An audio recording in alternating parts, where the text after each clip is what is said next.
l'énergie fossile suscite plus que de la passion, un rejet. Pensez à l'intérêt général, au maximum. Jamais à votre intérêt particulier, jamais. Quand on est chef d'entreprise, on défend l'intérêt général. Et engagez-vous pour des causes, engagez-vous pour que ce ne soit pas simplement votre vie professionnelle qui soit réussie, engagez-vous pour que la société soit meilleure. Si vous pensez que demain ça sera moins bien qu'aujourd'hui, faites pas de la création d'entreprise, je vous propose l'administration française, c'est une idée.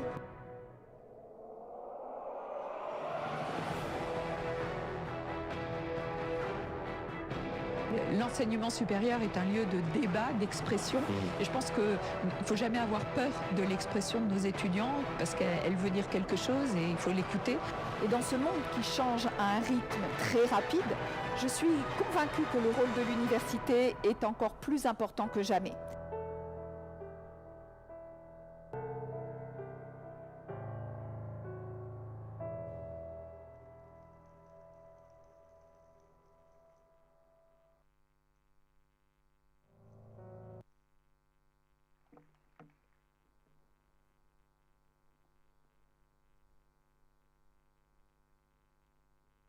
Monsieur le sous-préfet, Madame la Présidente, Monsieur le Directeur, chers étudiants et étudiantes, chers professeurs et personnels de l'Université Paris-Saclay, nous sommes très heureux de vous accueillir à la dernière conférence du mandat de la promotion 2024. Pour cette grande dernière, nous recevons Madame Sylvie Retailleau, ministre de l'Enseignement supérieur et de la Recherche. Madame la ministre, je vous souhaite la bienvenue à Centrale Supélec et je tiens à vous remercier d'avoir accepté notre invitation. Vous revenez ici ce soir au sein de l'Université Paris-Saclay, une université dans laquelle vous avez fait toutes vos études et votre carrière, une université dont vous avez accompagné la transformation lors de votre parcours. Comme la plupart d'entre nous, vous passez par la case prépa scientifique et vous intégrez l'école voisine, à l'époque ENS de Cachan. Vous obtenez ensuite l'agrégation de physique appliquée en 1988, puis vous rédigez une thèse sur l'étude du transistor bipolaire NPN à double hétérojonction. Un nom bien obscur, même pour les scientifiques que nous sommes, mais qui vous permet d'obtenir un doctorat en 1992 à l'Université Paris-Sud. Vous y devenez ensuite professeur et montez en grade en son sein jusqu'à en devenir présidente en 2016. Mais voilà que la mondialisation sur le modèle anglo-saxon et le système universitaire français ne font pas bon ménage. Grandes écoles et universités sont très fragmentés et les organismes de recherche sont exclus des classements internationaux. Une grande restructuration se met en marche. Il faut monter dans le classement de Shanghai. En 2019, l'Université Paris-Saclay est créée et vous êtes élu en 2020 à sa présidence. Le pari est réussi. 16e place à l'international et première place d'Europe continentale. Toutefois, pour les terres fertiles du plateau de Saclay désormais ensevelies sous le béton, le résultat est moins probant. En mai 2022, vous êtes nommé ministre de l'Enseignement supérieur et de la Recherche dans le gouvernement d'Elisabeth Borne.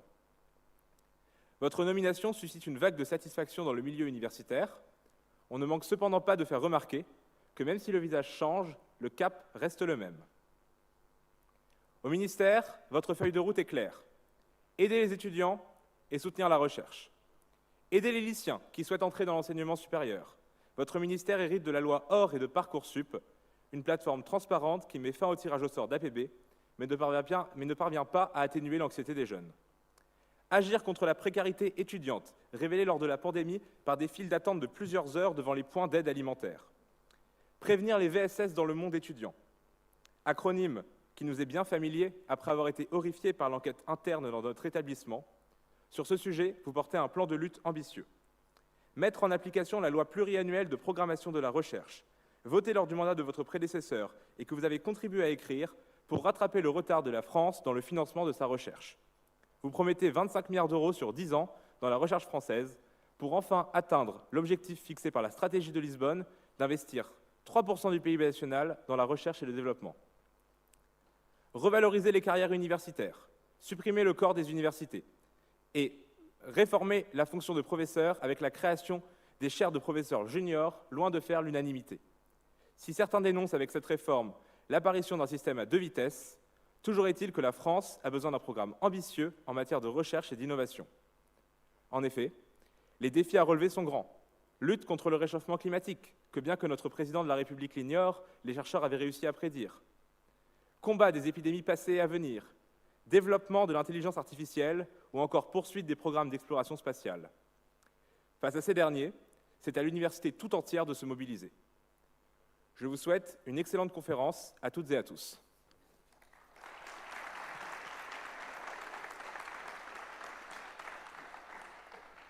Merci Arthur pour ces quelques mots d'introduction. Madame la ministre, je vous propose d'y répondre en vous dirigeant vers le pupitre.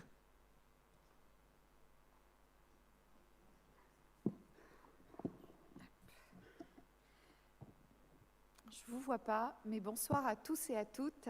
Alors, je ne vais pas complètement répondre tout de suite, parce que je sais qu'on a du temps.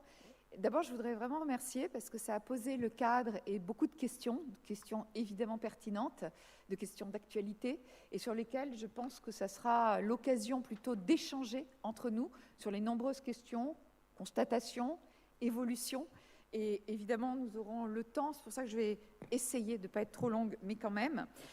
D'abord, je voudrais vous dire combien je vous remercie de m'avoir invitée, que je suis heureuse, évidemment, de revenir ici, mais aussi d'être parmi vous ce soir pour cette invitation et ce dernier symposium sous votre présidence. Je dirais que c'est aussi une fierté d'être là avec vous ce soir pour cette conclusion. Alors, sans répondre directement, comme je l'ai dit, on va avoir un peu de temps, je voudrais plutôt introduire cette soirée avec quelques réflexions sur la place et sur le rôle de l'enseignement supérieur et de la recherche, et puis bien sûr des acteurs, de ces acteurs, parce que sans les hommes et les femmes qui la font, eh bien ça ne serait pas pertinent, ce rôle ne serait pas complet, et bien sûr inclus dans notre société. Alors notre époque, et vous l'avez dit, est à la fois prometteuse, mais aussi bien sûr, on le sait, porteuse d'inquiétudes. Prometteuse parce que nous repoussons sans cesse avec la science et la technologie, les frontières de la connaissance, et nous découvrons encore aujourd'hui, chaque jour, des nouvelles possibilités. Et en même temps, effectivement, porteuse d'inquiétude, parce que cela signifie, on le sait, que tout peut être amené à changer radicalement, et en particulier, vous en avez parlé, nous sommes dans un monde de transition, et je mettrai transition au pluriel, bien sûr, la transition écologique et énergétique, mais aussi la transition numérique, ou encore la transition démographique et bien d'autres. Toutes ces transitions vont amener des changements, et des changements qui vont être probablement radicaux. Alors moi, je crois vraiment, parce que je suis une optimiste, que les défis auxquels nous faisons face sont aussi porteurs d'opportunités. Et je pense qu'ils sont aussi porteurs d'opportunités pour notre jeunesse. Pourquoi ?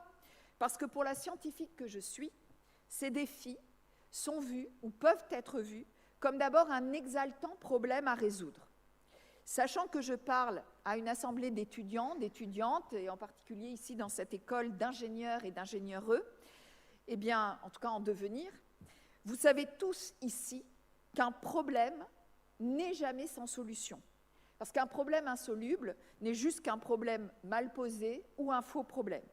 Alors, au-devant de ces incroyables transformations et inquiétudes que nous sommes amenés, je dirais presque, à rencontrer inéluctablement, mais également à initier la question de cette place et du rôle de l'enseignement supérieur et de la recherche dans la société et dans le débat public est juste centrale.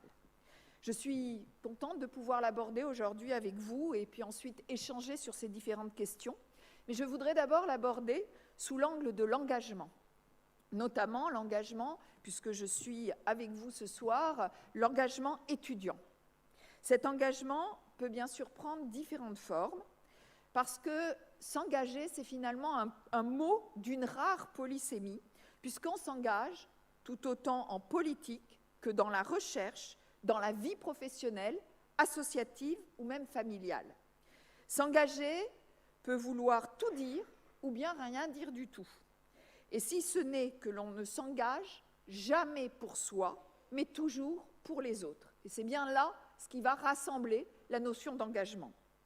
En tant que ministre, Ma responsabilité, c'est justement de permettre aux établissements d'enseignement supérieur d'être ces lieux qui suscitent et qui favorisent cet engagement. Et bien sûr, susciter ne suffit pas, il faut également donner les moyens de le réaliser. Si je prends l'exemple de l'engagement entrepreneurial, le ministère de l'Enseignement supérieur récompense et finance chaque année, depuis 9 ans, les projets aboutis des étudiants dans l'innovation avec le prix Pépite. Votre établissement ou vos établissements peuvent valoriser vos activités bénévoles, de volontariat et autres engagements.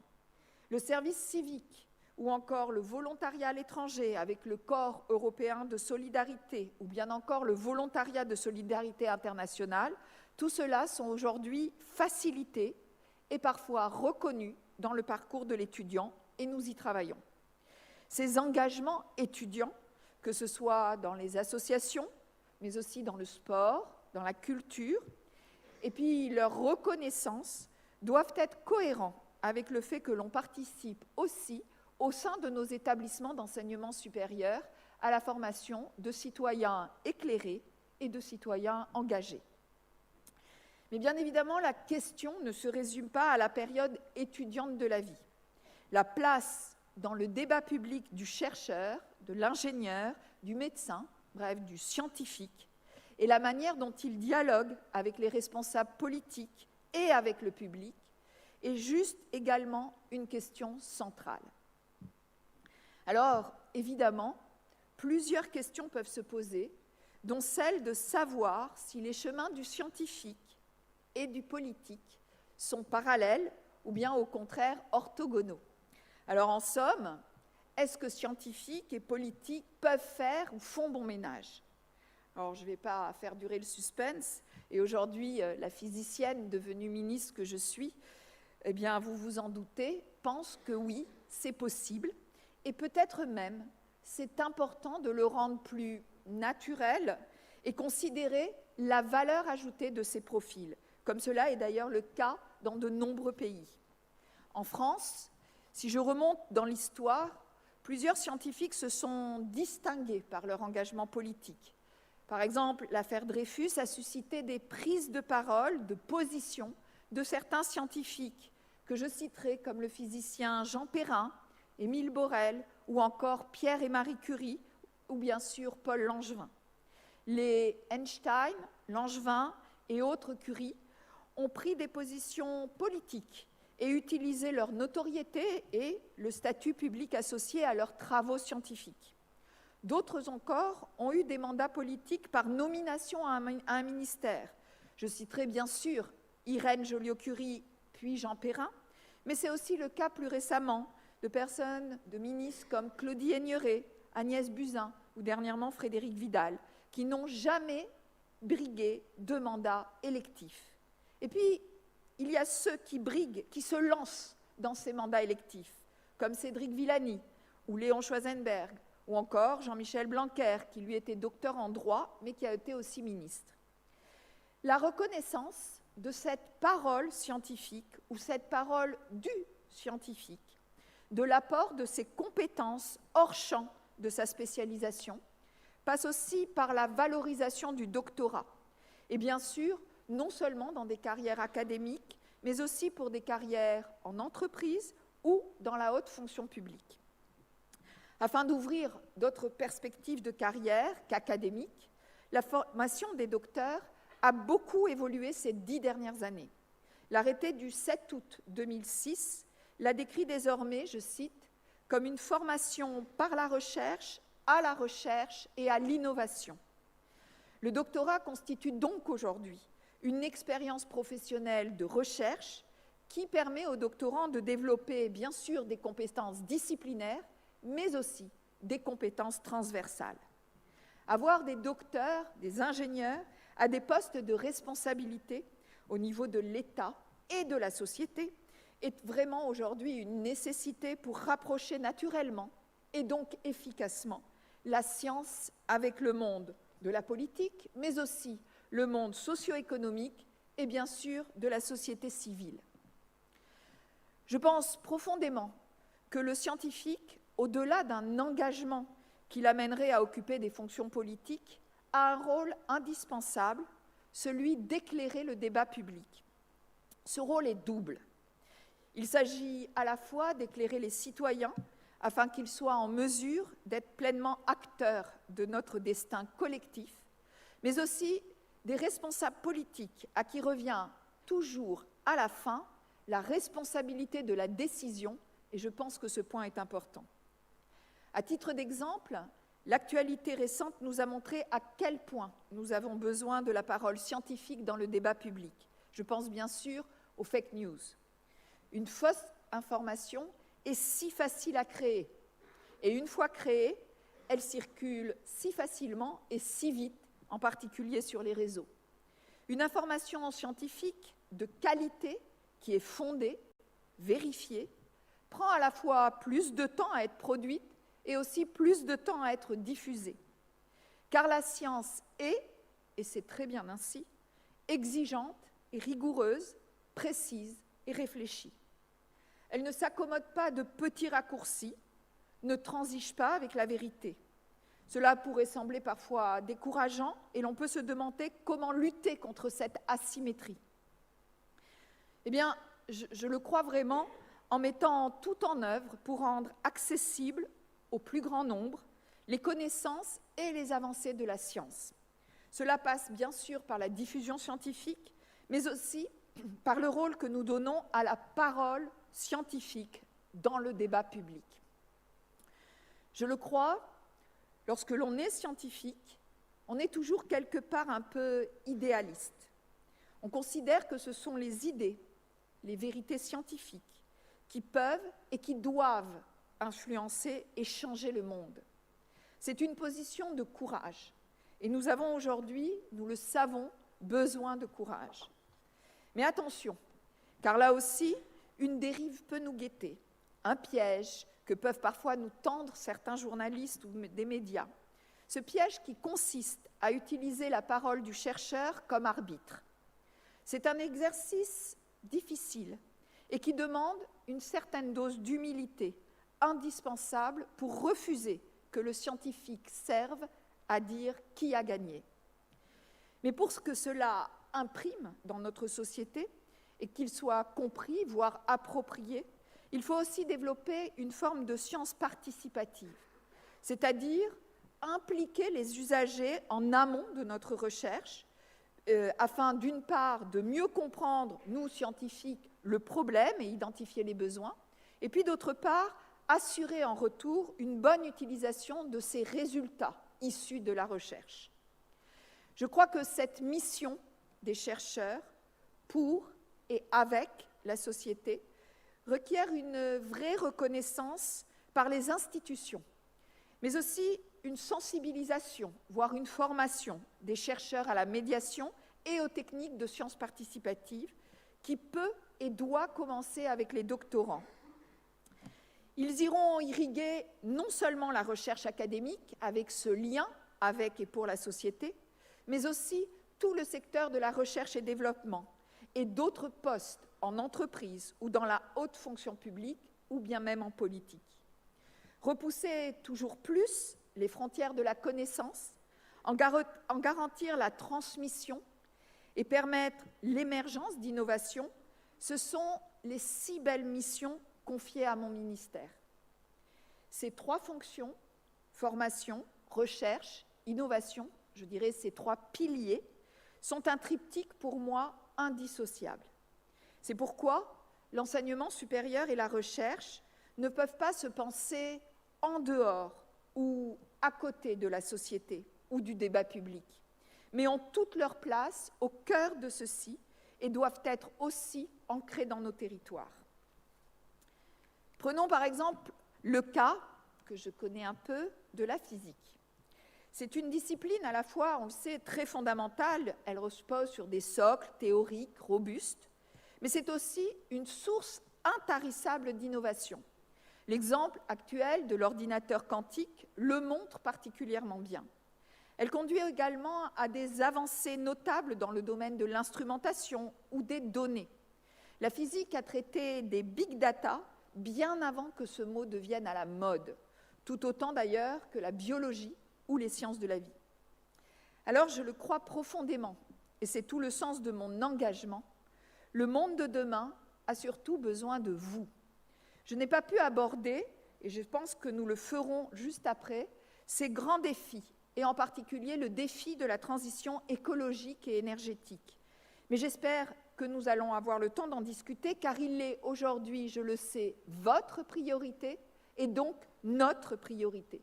Et pour moi, vous serez les acteurs principaux pour relever ce défi de demain et trouver ces solutions dans lesquelles la science et la technologie seront un des outils et un des vecteurs de solutions. Alors, vous m'avez invité à cette conférence sur l'avenir de l'enseignement supérieur et de la recherche en France. Et permettez-moi de conclure en partageant avec vous la conception que je me fais de mon ministère, de votre ministère. Parce qu'il a pour mission de former les citoyens éclairés de demain, de repousser toujours plus les frontières de la connaissance et de permettre l'émergence d'innovations. Il est pour moi le ministère de l'avenir, celui d'où viendront les solutions pour demain, ces réponses aux défis auxquels nous faisons face, et ceci collectivement. Et je voudrais, pour finir, insister sur cette notion du collectif, et pour cela, je voudrais finir en vous citant cette phrase de Saint-Exupéry.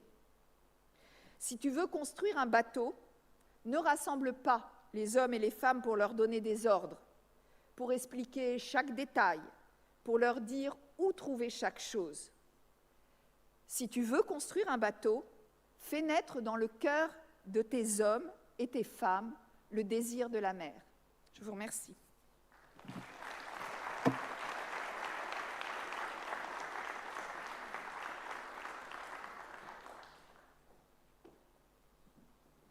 Merci Madame la Ministre pour ces quelques mots.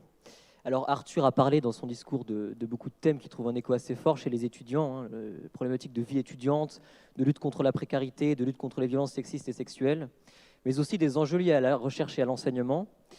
Et nous aurons effectivement, comme vous l'avez dit, tout le loisir d'y revenir plus en détail. Mais avant toute chose, nous avons été assez surpris par le changement de nom de votre ministère lorsque vous êtes entré en fonction. Parce que sous votre prédécesseur, le titre exact, c'était l'enseignement supérieur, la recherche et l'innovation. Et il se trouve que l'innovation a disparu, donc notre question finalement elle est assez simple. Où est passée l'innovation? Alors elle reste dans mon ministère, mais comme beaucoup de choses, elle est partagée avec d'autres ministères. Donc elle est dans le décret d'application du ministère. Donc on l'a remis, on l'a fait remettre. Donc le mot innovation et la mission d'innovation restent pleinement au niveau du ministère de l'enseignement supérieur et de la recherche, tout comme d'ailleurs le spatial, tout comme d'ailleurs beaucoup de choses qui sont revenues dans le décret d'application. Et pour moi, pourquoi on ne s'est pas battu pour le mettre dans le titre? Parce que l'innovation, c'est ce qui me permet aussi de faire le lien avec d'autres ministères. La recherche aussi, l'enseignement aussi. Je travaille beaucoup avec le ministère de la Santé, avec le ministère de l'Agriculture, avec le ministère de la Transition écologique, de la transition énergétique, mais je travaille beaucoup aussi avec le ministère de l'Économie, de l'Industrie.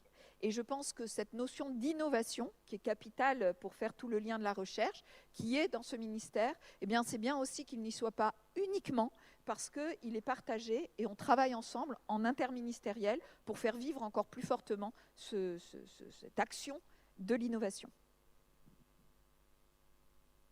Justement, en parlant d'innovation, nous sommes ici à Saclay, au cœur de la recherche scientifique française. Quels sont les grands atouts de la France en matière de recherche et d'innovation? Alors, je pense que la France a et garde de grands atouts. Je voudrais juste dire on y reviendra sûrement. Hein. On sait qu'il y a une alerte, on sait qu'il faut être vigilant et on verra tout à l'heure, on en discutera comment on peut agir et comment on devra continuer à agir, en particulier pour atteindre ces 3% de PIB le plus vite possible injectés dans la recherche. Mais je pense que la France est un grand pays de recherche qui a une culture de recherche fondamentale et qui a su développer aujourd'hui toute la chaîne vers la recherche appliquée, l'innovation, qui a su faire évoluer ces laboratoires en gardant des socles disciplinaires forts et en ayant une vision transversale, interdisciplinaire et aussi appliquée, avec évidemment ce vecteur de l'innovation, ce vecteur du transfert et ce lien qu'on trouve aussi dans l'enseignement.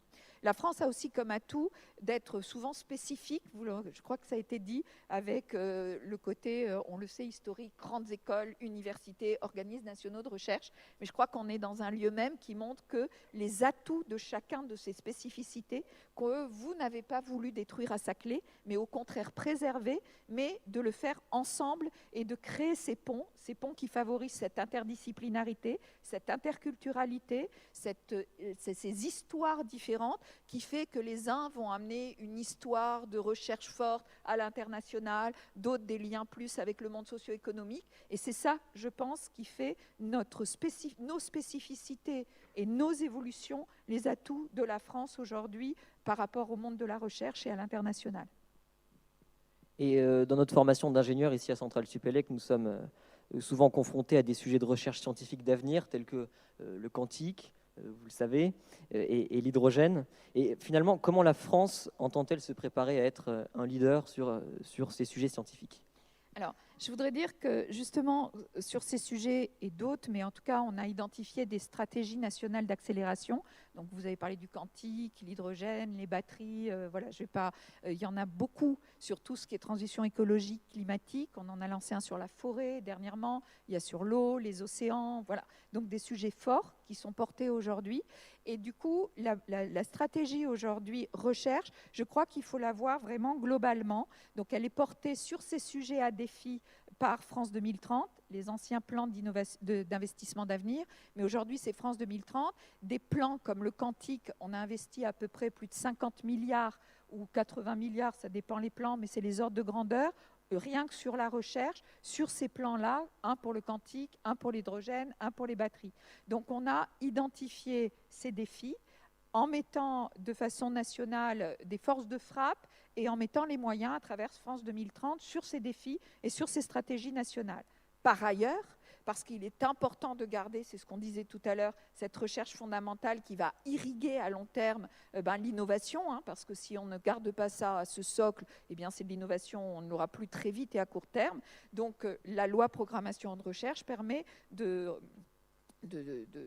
renforcer tout ce qui est ANR, les moyens de l'Agence nationale de recherche, avec une ANR qui va augmenter d'un budget de 1 milliard, avec des taux de réussite qui vont passer à 30%, on est déjà à 23%, et donc vraiment une amélioration et un financement supplémentaire sur des recherches aussi, où dans l'ANR, il y a les programmes blancs qui permettent aussi de faire de la recherche fondamentale. Alors ça ne veut pas dire que dans ces plans, comme le plan quantique, le plan sur l'électronique et tout, il n'y a pas une base aussi de recherche amont qui prépare aussi les applications. Elle y est aussi dans ces projets-là, mais c'est vrai qu'ils ont une vision plus appliquée. On constate par ailleurs que les universités françaises veulent de plus en plus occuper une place importante dans les classements internationaux. En quoi est-ce pertinent et quelles sont les actions mises en place pour y parvenir ?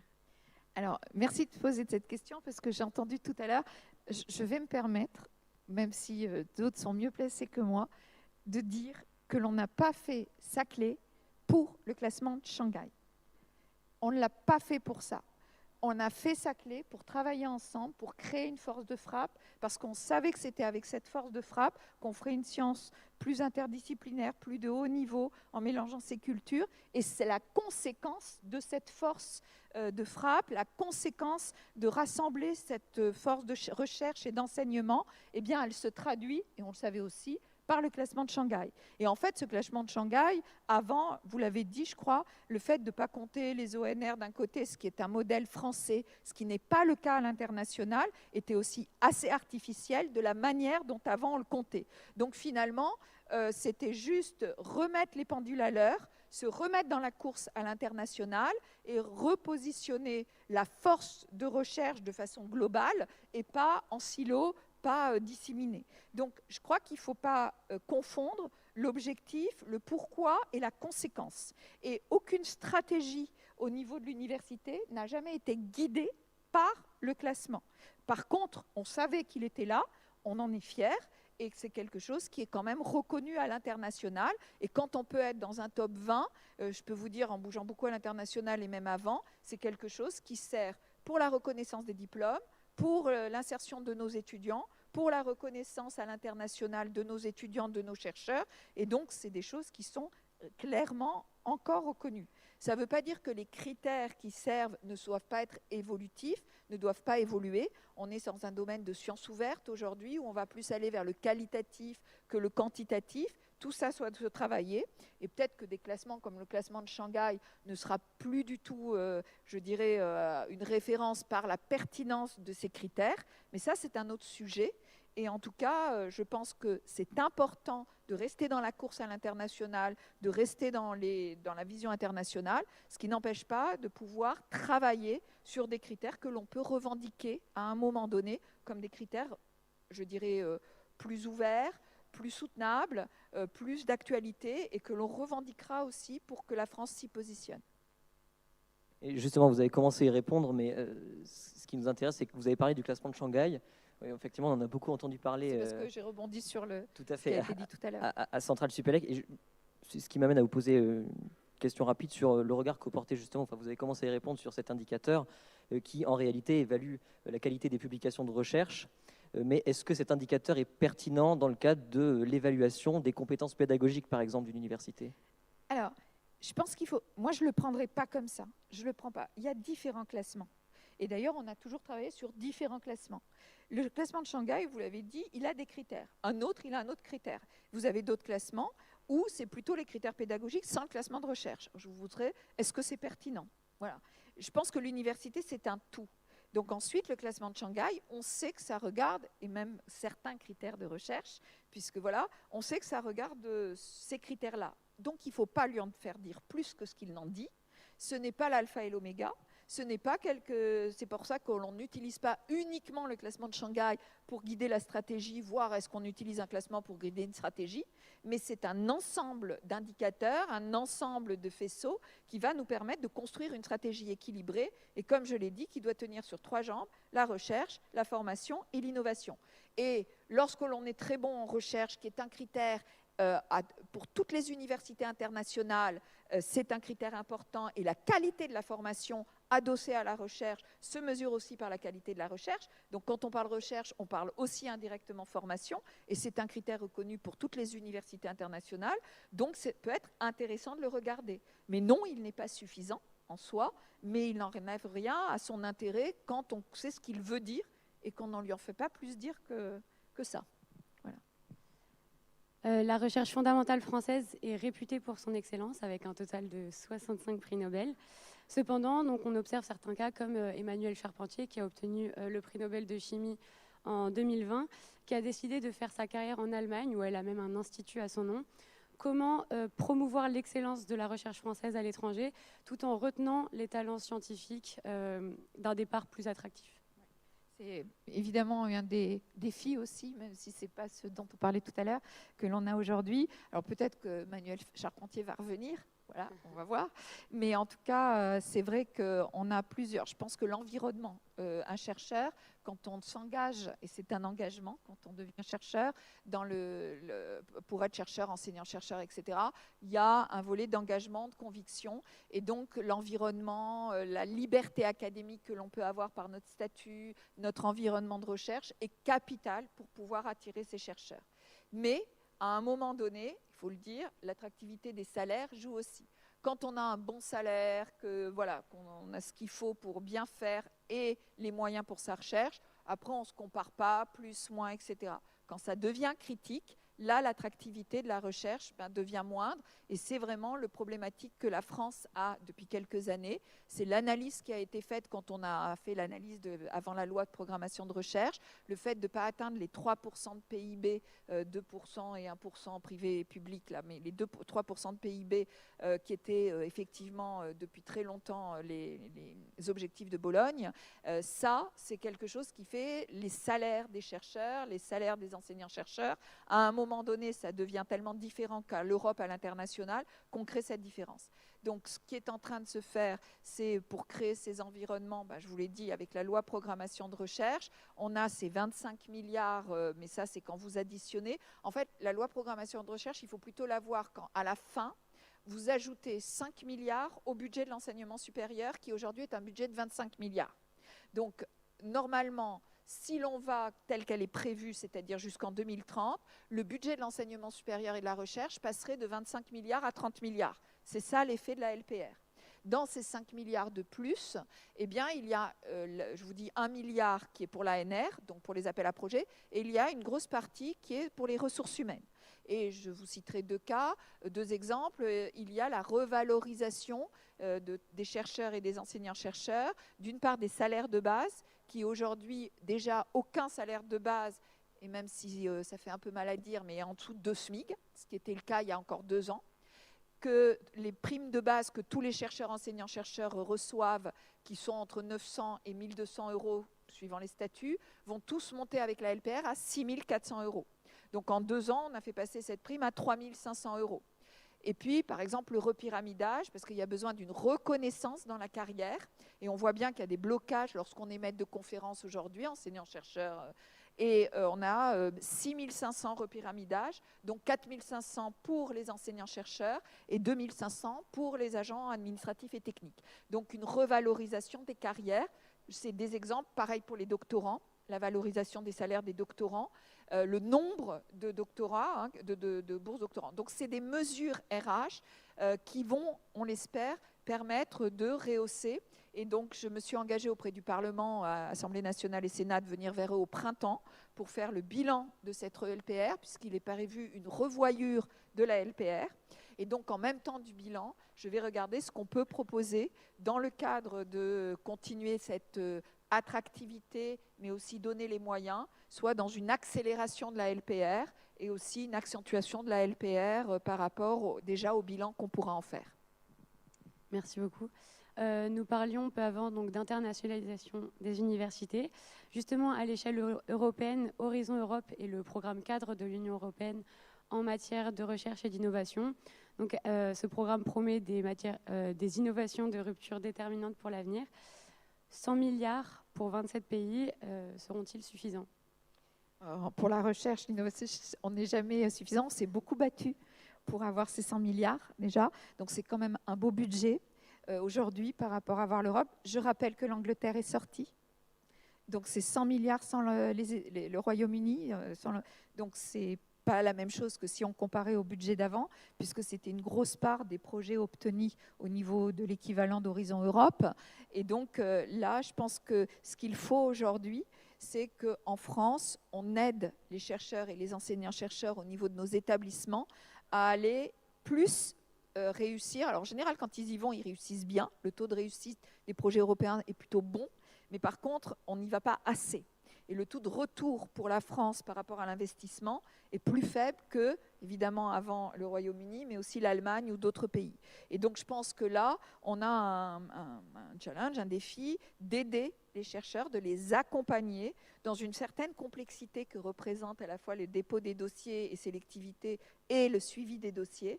Et donc, ça fera partie aussi des points que je voudrais regarder avec les établissements, tous les établissements, c'est comment monter des cellules Europe efficaces, des gens compétents qui peuvent aider, soutenir les chercheurs et les enseignants-chercheurs à pouvoir déposer et suivre les projets européens.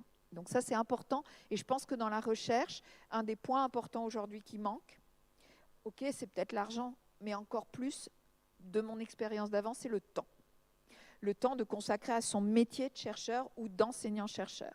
Et donc, un des points de simplification, c'est ça qu'on est en train de faire. On a commencé dans le cadre de la LPR, mais on travaille à regarder comment simplifier beaucoup de process, etc. De simplification et d'aide de fonction support et soutien aux chercheurs pour qu'ils se reconcentrent sur la recherche ou la formation, enseignants-chercheurs. Et donc, ça fait partie dans ces aides et de support, par exemple, pour aller à l'Europe ou à l'innovation, ou aller travailler avec les entreprises, ou faire du transfert de recherche. Alors maintenant, on va revenir en France. Vous nous avez détaillé un petit peu les modalités budgétaires de la LPR. Et on aimerait vous poser une question sur justement la partie de ce texte qui permet de favoriser l'élargissement et l'autonomie du recrutement des professeurs d'université, notamment par les chaires de professeurs juniors. Donc d'abord, dans un premier temps, est-ce que vous pourriez nous expliquer leur fonctionnement, parce que je pense qu'il n'y a pas grand monde ici qui voit de quoi on parle. Et dans un second temps, qu'est-ce que vous répondez au regard de cette première année d'expérimentation à ceux qui craignaient justement un abaissement du niveau? Alors, déjà pour ce que c'est que ces chaires de professeurs juniors, donc les chaires de professeurs juniors, elles sont financées par l'État. Donc au départ, c'est un poste en plus qui au départ, pendant au plus 6 ans, est un CDD, un contrat à durée déterminée. Et après, entre 3 et 6 ans de ce contrat, un poste de professeur ou directeur de recherche si c'est dans un organisme. Imaginons que c'est un établissement d'enseignement supérieur, ça devient un poste de professeur et un poste de plus de professeur à l'établissement. Donc en fait, c'est l'État crée un poste supplémentaire de professeur à terme, après la période de CDD, et entièrement financé. Dans la période du CDD, ce poste était accompagné, environné d'une enveloppe de 200 000 € pour environner l'arrivée de ce chercheur, enfin cet enseignant-chercheur. Et dans le temps de ce contrat à durée déterminée, il n'a, entre guillemets, qu'à faire 64 heures d'enseignement quand c'est en établissement d'enseignement supérieur ou 48 pour les organismes. Donc même les postes en organisme de recherche font de l'enseignement, mais de façon réduite. Et donc c'est vraiment un poste à orientation recherche dans lequel, dans une première partie de sa carrière, la personne peut vraiment s'investir dans la recherche, puis ensuite passer pratiquement automatiquement professeur. Et c'est ça qui change de certaines tenure track. Alors le modèle des tenure track est très différent suivant que c'est l'Allemagne ou même aux États-Unis. Certains fonctionnent comme ça. Il y a une certaine automaticité avec juste un comité qui vérifie qu'il a fait ce qu'il devait faire dans son contrat. Mais parfois, il y a à nouveau, je dirais qu'après cette période de CDD, dans certains pays, ils remettent en jeu un poste dans lequel il doit repasser un concours avec d'autres candidats, etc. Nous, ce n'est pas le cas. C'est-à-dire que si la personne, durant sa période de contrat à durée déterminée, a fait le job, a fait la commission, le titularise sur un poste de professeur des universités, pratiquement automatiquement, je dirais presque, il faudrait que la commission démontre qu'il y a un problème pour ne pas le titulariser. Voilà. Donc c'est la procédure, une partie contractuelle accompagnée avec peu d'enseignement et un passage ensuite, si tout se passe bien, en tant que professeur ou directeur de recherche. Ça, c'est le process. Un des problèmes que nos collègues, puisque je vais prendre le cas de l'enseignement supérieur, on rentre sur concours maître de conférence, puis ensuite on re-rentre, ce n'est pas une promotion, c'est un concours de recrutement quand on passe à nouveau professeur. Donc voilà, il y a 2 étapes fortes. Et donc il y a cette, je dirais, différence de parcours. Ça crée des parcours pour finalement une même mission d'enseignant-chercheur ou de chercheur, un peu différente de l'enseignant-chercheur qui doit faire 192 heures d'enseignement, qui n'a pas l'environnement, etc. Et ce qui est justement intéressant, et je pense, c'est l'idée de ces chaires de professeurs juniors, c'est de pouvoir embaucher, de pouvoir attirer des profils différents, même si on pourrait le faire sur les postes classiques. Il se trouve que nos postes classiques sont souvent aussi très corsetés par le volet enseignement, parce qu'il y a des besoins, parce que derrière, une personne est partie et il faut assurer l'enseignement. Et du coup, avec ces postes, on peut donner... Premièrement, attirer des gens qui reviennent de l'international. Le premier bilan qu'on vient de faire sur les chaires, c'est qu'effectivement, ça marche, puisque plus de 50% des recrutés sur ces chaires reviennent de l'international. Donc ça, on vient de faire le bilan. C'est quelque chose d'intéressant, puisqu'on fait revenir une forte proportion de personnes, soit qui sont à l'international, soit qui étaient parties à l'international. La deuxième chose, c'est qu'on peut donner une valence très interdisciplinaire au poste, alors que souvent, on est dans ce qu'on appelle les CNU, des sections très disciplinaires. Là, on peut faire des postes comme ce sont des postes nouveaux, avec une orientation de recherche à risque, de développement d'un sujet et un profil très interdisciplinaire. On peut aussi imaginer que ces postes servent pour recruter des mobilités de gens qui viennent de R&D du privé, qui veulent revenir. Donc l'idée pour moi de ces chaires, qui effectivement sont une approche différente de recrutement, parce que l'on cherche à recruter des profils un peu différents. Et des profils différents que l'on attire, et c'est la notion d'attractivité, par cet environnement, et à la fin, par quelque chose qui n'est pas négligeable, un poste de professeur titulaire ou directeur de recherche. Donc voilà un petit peu la vision, et on fait un bilan pour regarder. Le point un peu noir de notre premier bilan, et qu'il faut que l'on corrige absolument, c'est qu'aujourd'hui, le faible taux de femmes qui ont été prises sur ces postes-là est beaucoup trop faible par rapport à ce qu'on souhaite et aux objectifs donnés. D'accord, oui, effectivement, ça a permis, je pense, d'éclairer ce point. Et on a peut-être une dernière question sur cette LPR concernant les ambitions budgétaires de ce plan d'investissement à long terme. Est-ce que vous pensez que ce sera suffisant au regard de l'augmentation pérenne des coûts de l'énergie qui pèse très très lourd sur le budget des infrastructures de recherche? Alors, sur l'énergie, je pense qu'il ne faut pas le mélanger avec la LPR. Je ne dis pas qu'il ne faut pas s'en occuper, mais l'énergie, c'est des coûts de fonctionnement. Voilà, sur la LPR, il faut qu'on garde sur la notion d'attractivité, d'aller à la recherche dans les laboratoires ou sur des projets scientifiques. Et les établissements ont leur coût de fonctionnement. Et je pense que ce n'est pas sur le volet LPR qu'on regardera, même si c'est un sujet, la valence énergie. Je ferme la parenthèse. Mais par contre, sur la partie LPR, avec tout ce qui est inflation, pour acheter de l'équipement, etc., la problématique d'atteindre, il y a une étude de l'OCDE qui est sortie il y a 1 mois ou 2, qui est très intéressante, que vous trouvez sur tous les sites, qui est la comparaison de la positionnement de recherche de tous les pays internationaux et particulièrement européens. Et il regarde les budgets consolidés globaux en recherche de tous les pays. Et évidemment, il regarde leur évolution par rapport au PIB du pays. Parce que petit, grand, on est toujours petit ou grand devant quelqu'un. Donc par rapport à quoi? Et donc c'est sûr qu'il faut regarder par rapport au PIB. C'est pour ça qu'on a l'objectif du 3% de PIB. Ce qu'on voit, c'est que la France reste quand même sur cette diagonale-là, positionnée. Si on rajoute les 5 milliards aujourd'hui de la LPR, eh bien on voit qu'on reprend un peu du souffle aujourd'hui. Mais évidemment, l'inflation et en plus le PIB, comme on est un pays où le PIB augmente, si on attend trop, on voit qu'on va perdre ce bénéfice du 5 milliards de la LPR. Donc déjà, c'est pour ça qu'on est en train de le regarder, parce qu'on voit bien qu'avec l'inflation, mais aussi avec les évolutions du PIB, si on a trop longtemps pour appliquer cette LPR, on risque d'en perdre le bénéfice. Plus sur le bilan, de regarder là où on pourrait essayer d'avoir d'autres améliorations liées à l'attractivité et liées vraiment à la recherche et aux projets scientifiques. Donc c'est tout le travail qu'on va essayer de faire au printemps pour essayer de voir une évaluation, une projection déjà de cette LPR et puis peut-être des mesures, et en particulier des mesures de simplification, mais aussi liées à l'attractivité et aux projets scientifiques. Parmi les sujets sur lesquels vous êtes particulièrement engagé, on retrouve notamment, comme on le disait tout à l'heure, la lutte contre la précarité étudiante. Et on se rappelle notamment votre réponse à l'appel de détresse émouvant de Maëlle, qui était une étudiante, qui est toujours d'ailleurs une étudiante de Sciences Po, qui n'avait que 100 € par mois pour vivre à Paris. Non, en Allemagne. En Allemagne, pardon. Oui, excusez-moi. Elle était à Berlin. Tout à fait.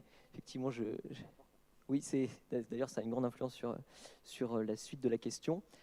Mais je me doute. Bon, en réalité, c'est un exemple qui a tout de même permis de porter la voix de beaucoup d'étudiants dans notre pays qui vivent cette situation de précarité.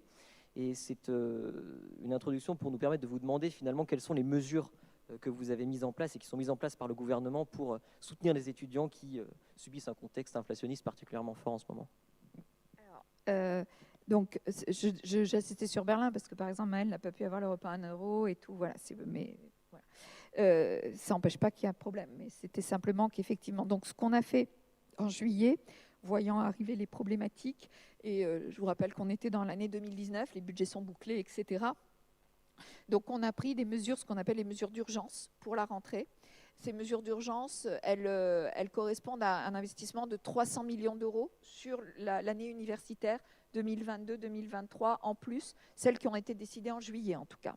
Donc qu'est-ce qu'il y a eu? Il faut voir ça comme un package, un ensemble, avec les 4% d'augmentation des bourses, avec l'aide pour tous les étudiants boursiers, mais aussi tous les étudiants qui touchaient l'APL, parce qu'on savait que les étudiants précaires n'étaient pas que les étudiants boursiers, et on voulait une mesure rapide et pas regardée. Donc on a pris l'ensemble des étudiants APL et on a mis une aide exceptionnelle de 100 €.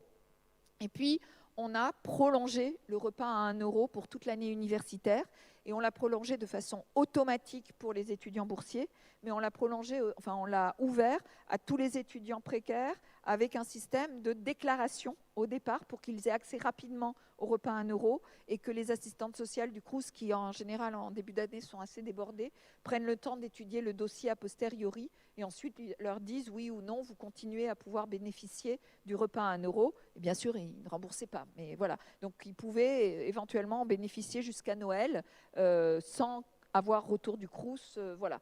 Donc cette mesure-là, elle perdure. Un étudiant précaire aujourd'hui qui a des difficultés ou de nouvelles difficultés, il peut aller au Crous, il peut demander 2 choses. Le repas à 1 €, midi et soir, c'est à peu près une économie de 100 € par mois pour un étudiant qui mangerait au Crous midi et soir.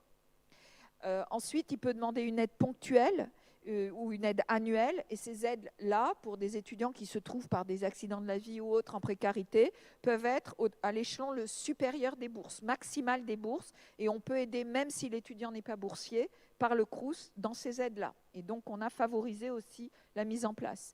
Donc, on a aussi augmenté les APL de 3,5%. Et accompagner les étudiants et le Crous en particulier là. Et puis en novembre, quand on a vu les queues du Crous et que le Crous n'arriverait plus à fournir, on a travaillé et on travaille avec le ministre Jean-Christophe Combe des Solidarités. On a débloqué 10 millions d'euros pour les associations qui permettent l'aide alimentaire en plus sur tous les territoires pour les accompagner jusqu'en mars. Et on est en train de travailler avec eux pour voir une collaboration plus soutenue par la suite, parce qu'il n'y a pas une solution. Les étudiants se trouvent sur tous les territoires, les Crous ne sont pas obligatoirement présents, et il faut qu'on diversifie les mesures et les possibilités d'aide. Donc on va travailler, on est en train de voir avec elles comment travailler pour aider ces associations qui sont déjà présentes.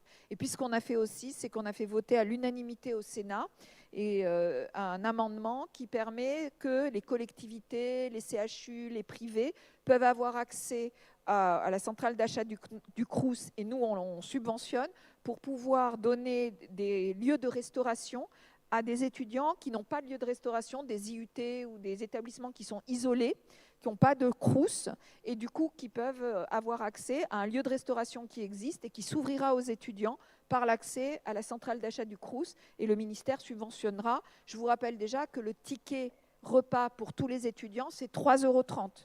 Et ce ticket-là, on l'a gelé le prix depuis 3 ans. Depuis 2020, il est gelé.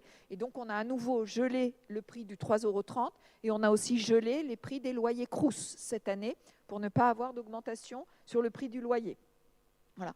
Donc ça, c'est des mesures sur lesquelles, entre 3,30 € pour tous et 1 € pour les étudiants qui en ont besoin, on essaye de voir par la suite comment on va élargir ces aides et voir. Et ça, c'est ce qu'on est en train de faire actuellement. On a des concertations nationales et territoriales sur la vie étudiante, sur la réforme des bourses, sur la santé. Donc, on a pris aussi des mesures de la santé au début de l'année. On a injecté plus de 8 millions sur les mesures de santé aussi directes pour des postes en plus.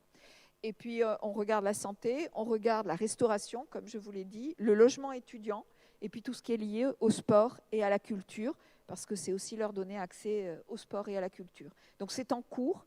Je vais essayer de faire des annonces février-mars dans ces eaux-là, en première annonce, et les annonces finales, le rapport sera remis avant l'été, en juin, pour pouvoir regarder une amélioration de la vie étudiante.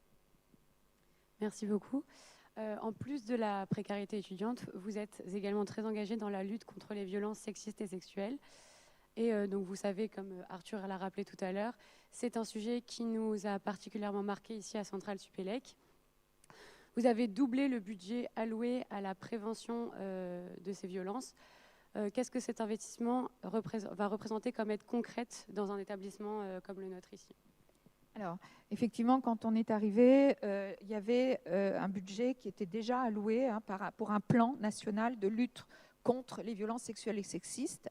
Et on s'est aperçu, parce qu'on avait des appels, enfin des projets que l'on finançait, et au vu des projets étudiants, établissements et associatifs, on s'est aperçu qu'il y avait vraiment des besoins, d'une part de formation aussi. Donc ces nouveaux financements vont permettre vraiment de la formation, aussi bien pour créer ou renforcer des cellules d'écoute dans tous les établissements. On va débloquer une cellule volante, enfin des personnes par académie, pour aider les établissements qui n'auraient pas encore à se professionnaliser sur ces cellules d'écoute, et en lien avec les services juridiques, les services de santé, enfin tout ce qui est autour de ces cellules d'écoute contre les VSS. Il y a aussi tout ce qui est la valorisation de l'engagement étudiant ou de l'engagement des établissements, et tous les projets qui peuvent se déployer pour lutter et pour dire non en prévention en particulier, sur cette formation, sur cette prévention, mais aussi après en accompagnement contre les VSS dans les établissements. Voilà, donc c'est vraiment formation, création de cellules d'écoute, renforcement, professionnalisation et financement de projets. Et également à ce sujet, est-ce que vous avez mis en place une procédure claire et unifiée pour traiter les cas de VSS dans tous les établissements d'enseignement supérieur, sachant qu'actuellement, les réponses des enseignements dans le traitement de des établissements, dans le traitement de ces affaires est assez hétérogène? Alors, c'est exactement ce que vous avez raison. La réponse, enfin en tout cas le process, il est assez clair. C'est-à-dire le fait que, suivant, et vous avez un très bel exemple malheureux, mais qui a très bien réagi ici, c'est-à-dire que vous devez saisir article 40, saisir le procureur, etc. Donc il y a le côté justice légale, et en parallèle, dans l'établissement, continuer avec la commission disciplinaire et continuer le process disciplinaire qu'il y a dans l'établissement. Donc, les process sont assez définis. Maintenant, ce qu'il faut, c'est accompagner les établissements pour les appliquer, pour les professionnaliser. Et c'est un petit peu le rôle de ces personnes que l'on va mettre dans chaque académie, qui vont aller travailler avec les cellules d'écoute ou avec les responsables d'établissement pour les professionnaliser et appliquer justement ces procédures, soit en interne de l'établissement, soit en faisant part au procureur, saisir le procureur de la République ou autre. Donc les procédures sont assez claires, même si elles sont difficiles à vivre et compliquées, mais il faut accompagner pour effectivement professionnaliser l'ensemble des établissements. Et donc pour poursuivre sur la thématique de la vie étudiante, la plateforme Parcoursup a ouvert le 18 janvier dernier. Donc la phase d'admission va durer plus d'1 mois et demi, donc 1 mois et demi de stress pour des candidats qui jouent leur avenir dans l'enseignement supérieur en quelques semaines. Ne craignez-vous pas que cette attente en dissuade une part significative qui se tournerait vers des formations privées qui n'utilisent pas Parcoursup? Alors, je pense qu'il faut... on fait 2 travaux justement pour ça. On a lancé... Alors, bien sûr, on comprend complètement la notion de stress, etc. Après, je pense qu'il y a 2 choses. Évidemment, améliorer pour minimiser le stress, parce que voilà, ils font en parallèle, ils travaillent, enfin, ils ont le bac à passer, ils ont leurs cours, donc il faut absolument minimiser le stress des élèves et je dirais aussi des parents. Voilà, qui transmet beaucoup. Et c'est normal parce que c'est leur avenir.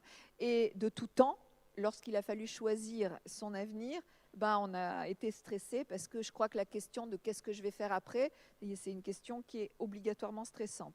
Donc déjà qu'elle est stressante, effectivement, il faut essayer de la minimiser, mais je dirais elle l'est quand même.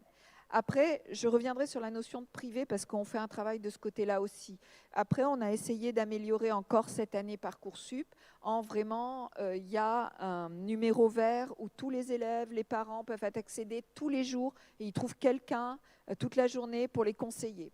Il y a, on a revu complètement les fiches de formation, le moteur de recherche, les profils qui ont été, je dirais, classés après examen des candidatures. On a demandé à toutes les formations de faire un gros effort, et c'est un gros travail pour tout le monde, de rentrer lié aux transparences des critères d'examen des candidatures, de rentrer ces critères d'examen des candidatures sur des fiches pour chacune des formations. On a rentré plus d'informations sur les taux d'insertion, les taux de réussite de chaque filière. Donc pour que l'élève voit des informations qui sont plus claires, qui sont plus riches et plus transparentes, donc pour mieux s'orienter, pour mieux se situer à travers déjà uniquement la plateforme Parcoursup. On a rentré les dates de toutes les journées portes ouvertes, par exemple, parce qu'il faut de l'humain derrière. Donc l'humain, ils l'ont au lycée, avec le professeur principal, les conseillers d'orientation, mais ils l'ont aussi à l'université. Il faut qu'ils aillent voir les journées portes ouvertes, etc. Il y a tout ce qui est fait avec les rectorats. Donc je pense que, voilà, on a essayé, et je pense qu'il va falloir encore continuer, à améliorer les informations, la fluidité, la compréhension pour diminuer le stress. Par rapport au privé, c'est autre chose. On est en train, que ce soit d'ailleurs Parcoursup, licence ou après master, ça fera peut-être la transition, mais de regarder sur les formations privées. Je veux dire, voilà, la France est un pays libre, qu'il y ait des formations publiques, privées, c'est la base de la liberté. Mais par rapport à un label de qualité et de pouvoir aider cette orientation à travers ce choix énorme de formation, on a diligenté une enquête, un groupe de travail pour un petit peu regarder la reconnaissance que le ministère donne à travers certains diplômes des écoles qui ne sont pas obligatoirement accréditées ou sous tutelle du ministère pour pouvoir s'y retrouver. Donc pour moi, ce n'est pas tant d'aller privé ou public, du moment que le public offre à tout étudiant une possibilité, parce qu'à ce moment-là, c'est le coût qui est problématique, mais il y a aussi la notion de qualité, de s'y retrouver. Et là, on fait aussi un travail pour pouvoir un peu indiquer, ou en tout cas dire ce que nous, on reconnaît sous forme d'un certain label sur ces formations-là. Alors effectivement, vous avez fait une très belle transition. Merci beaucoup. Alors, si je ne me trompe pas, vous avez inauguré aujourd'hui la plateforme Mon Master. Et c'est une plateforme qui permet aux candidats de déposer directement leur dossier en ligne et qui a l'avantage considérable d'harmoniser les calendriers de candidature. Donc la question qu'on aimerait vous poser à ce sujet, c'est est-ce que cette plateforme, elle ne risque pas de devenir un Parcoursup des masters, ou est-ce qu'au contraire, son fonctionnement est vraiment régi de manière bien différente ? Alors d'abord, moi je n'appelle pas ça un risque, parce qu'encore une fois, donner à tout étudiant partout en France l'accès à 21 000 formations et de pouvoir postuler cette chance d'avoir la vision, l'information, ce n'est pas qu'un risque, ça peut être aussi une chance, et qu'il faut qu'on transforme une chance, même si on peut comprendre le stress, s'il y a des améliorations à apporter, etc. Et avant de passer mon master, parce que c'est le lien, et je me doutais après Parcoursup, mais je voudrais vraiment redire que Parcoursup n'est pas un algorithme qui choisit là où va l'étudiant ou l'élève. Parcoursup, il y a des équipes pédagogiques, il y a les enseignants du supérieur qui travaillent en lien avec les lycées pour l'orientation, et il y a des commissions qui regardent les dossiers des étudiants, et c'est eux qui répondent à l'examen des candidatures. Donc il y a de l'humain derrière, il y a des gens. Ce qui est la différence, c'est que dans Parcoursup, il y a une aide à la décision, un outil d'aide à la décision. Cet outil d'aide à la décision, il est paramétré par les responsables de formation, par les enseignants du supérieur. Ça les aide parce qu'il y a beaucoup de dossiers, et c'est aussi la chance d'avoir accès à beaucoup de formations et donc de donner cette chance aux étudiants. Et donc il y a une aide. Mais ce n'est pas l'algorithme qui décide, ce n'est pas l'algorithme qui remplace les commissions pédagogiques qui existent. Donc quand j'entends Parcoursup, mon master, contrairement à Parcoursup, ce n'est pas un algorithme, c'est un raccourci un peu trop direct qui cache en fait la vérité de mode de fonctionnement. Par contre, sur mon master, il n'y a rien au niveau algorithme. Il n'y a pas d'aide à la décision, il n'y a absolument rien. C'est impossible parce que les dossiers pour aller dans les masters sont très différents que vous arriviez de l'international, d'une licence pro, d'une licence. Il n'y a pas, comme au lycée, un peu une homogénéisation, cette fiche qui peut permettre d'avoir certaines informations un peu homogènes. Ce n'est pas possible. Donc, il n'y a rien. Donc, mon master, c'est vraiment un dossier de candidature unique, donc avec tous les diplômes nationaux de master qui seront affichés. L'étudiant pourra déposer en un dossier numérique unique, même si par la suite on peut lui demander d'autres pièces par formation. Il a accès à 15 mentions de master plus 15 mentions par apprentissage. Et derrière les 15 mentions de master, vous avez N parcours disponibles. Et ensuite, il y a un calendrier harmonisé. Ça veut dire qu'il sait quand est-ce que toutes les formations vont lui donner une réponse. On va lui demander, lui, de choisir, de répondre, ce qui va permettre de libérer des places pour proposer aux autres avant d'attendre la rentrée et de s'apercevoir à la rentrée qu'il y a des places vides alors qu'on pensait, parce que l'étudiant il a été pris, il n'a plus pensé d'aller dire qu'il ne va pas à telle et telle formation. Et chaque année, on se retrouve avec des rentrées difficiles à gérer par rapport au nombre d'étudiants effectivement présents. Donc ça va permettre de remettre plus rapidement des places vides et donc, on l'espère, de pouvoir proposer plus de places avant l'été, donc rassurer aussi et puis permettre de s'organiser au niveau du master. Et puis ça va nous donner une cartographie nationale des demandes, des besoins par rapport après à savoir comment faire évoluer ces places et évoluer ces places non seulement avec les demandes mais aussi avec les taux d'insertion et que deviennent les étudiants, pourquoi faire et où mènent ces diplômes aussi de master comme tout diplôme d'ailleurs. Pour en revenir à la formation des étudiants, il y a une spécificité française qui s'est établie, une dichotomie entre donc d'un côté le système des universités, des facultés, et de l'autre côté les grandes écoles, donc les écoles de commerce, les écoles d'ingénieurs. Comment expliquez-vous ce fossé qui est très marqué entre ces deux systèmes et comment faites-vous pour lutter contre l'imaginaire collectif qui tend à dévaloriser l'université par rapport aux grandes écoles? Je suis là avec vous, quoi, ici. Je crois que c'est un très bel exemple. Je pense que l'histoire a fait qu'on a créé les grandes écoles. On ne va pas revenir sous l'époque de Napoléon, mais pour vraiment des besoins métiers.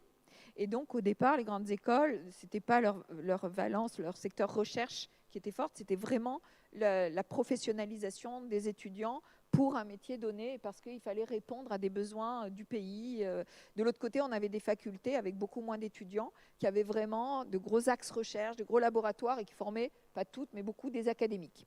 Et puis petit à petit, les grandes écoles avec une formation de très très bonne qualité et donc reconnue, on se sont ouvertes à l'international et le fait qu'elles soient ouvertes à l'international, de plus en plus, il y a eu ce pilier de la recherche qui est apparu de façon très forte et donc parce que juste un enseignement supérieur et recherche à l'international, il faut de la recherche et il faut un enseignement adossé à la recherche. Et donc les grandes écoles ont évolué avec une ouverture à l'international et de plus en plus de recherches qui sont dedans. De l'autre côté, les facultés, les universités, avec de plus en plus d'étudiants, ont évolué avec une insertion professionnelle, le lien avec le monde socio-économique, parce que les étudiants, leur objectif aussi, c'est le métier derrière, des diplômes, la professionnalisation.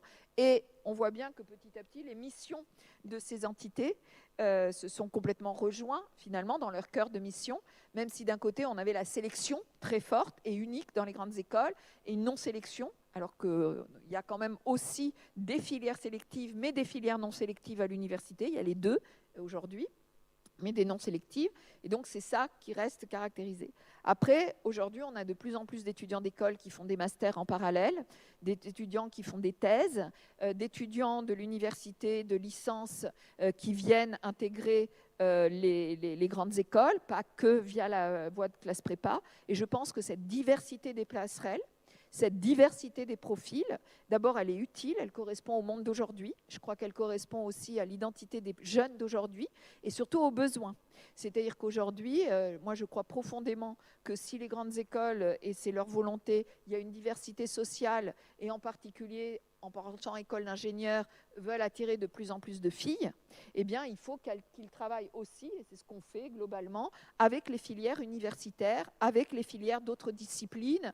Et c'est là qu'il y a aussi cette diversité qui fait la richesse de l'université, parce que quand l'université fait arriver ses étudiants divers, de profils divers, de maturité diverses, de prérequis divers à obtenir un diplôme, je crois que pour un enseignant, c'est juste la plus belle des fiertés. Et donc, je crois que c'est vraiment ce travail en commun qui va créer les profils différents, mais avec des passerelles et avec des moments communs, parce que c'est juste la vraie vie. Et je pense que si on ne vous donne pas la vraie vie, quand vous êtes dans l'enseignement supérieur, à côtoyer, à travailler avec des gens qui vont devenir techniciens, avec des gens qui seront biologistes, avec des gens qui seront en commerce ou en sciences humaines et sociales, avec des gens qui sont en master, et ben, à un moment donné, au XXIe siècle, ça peut poser des problèmes ou en tout cas induire certains problèmes que l'on a aussi connus. Donc je pense qu'on ne combat pas cette différence. Je crois que ce sont des atouts qu'on cultive et qu'on utilise en fait.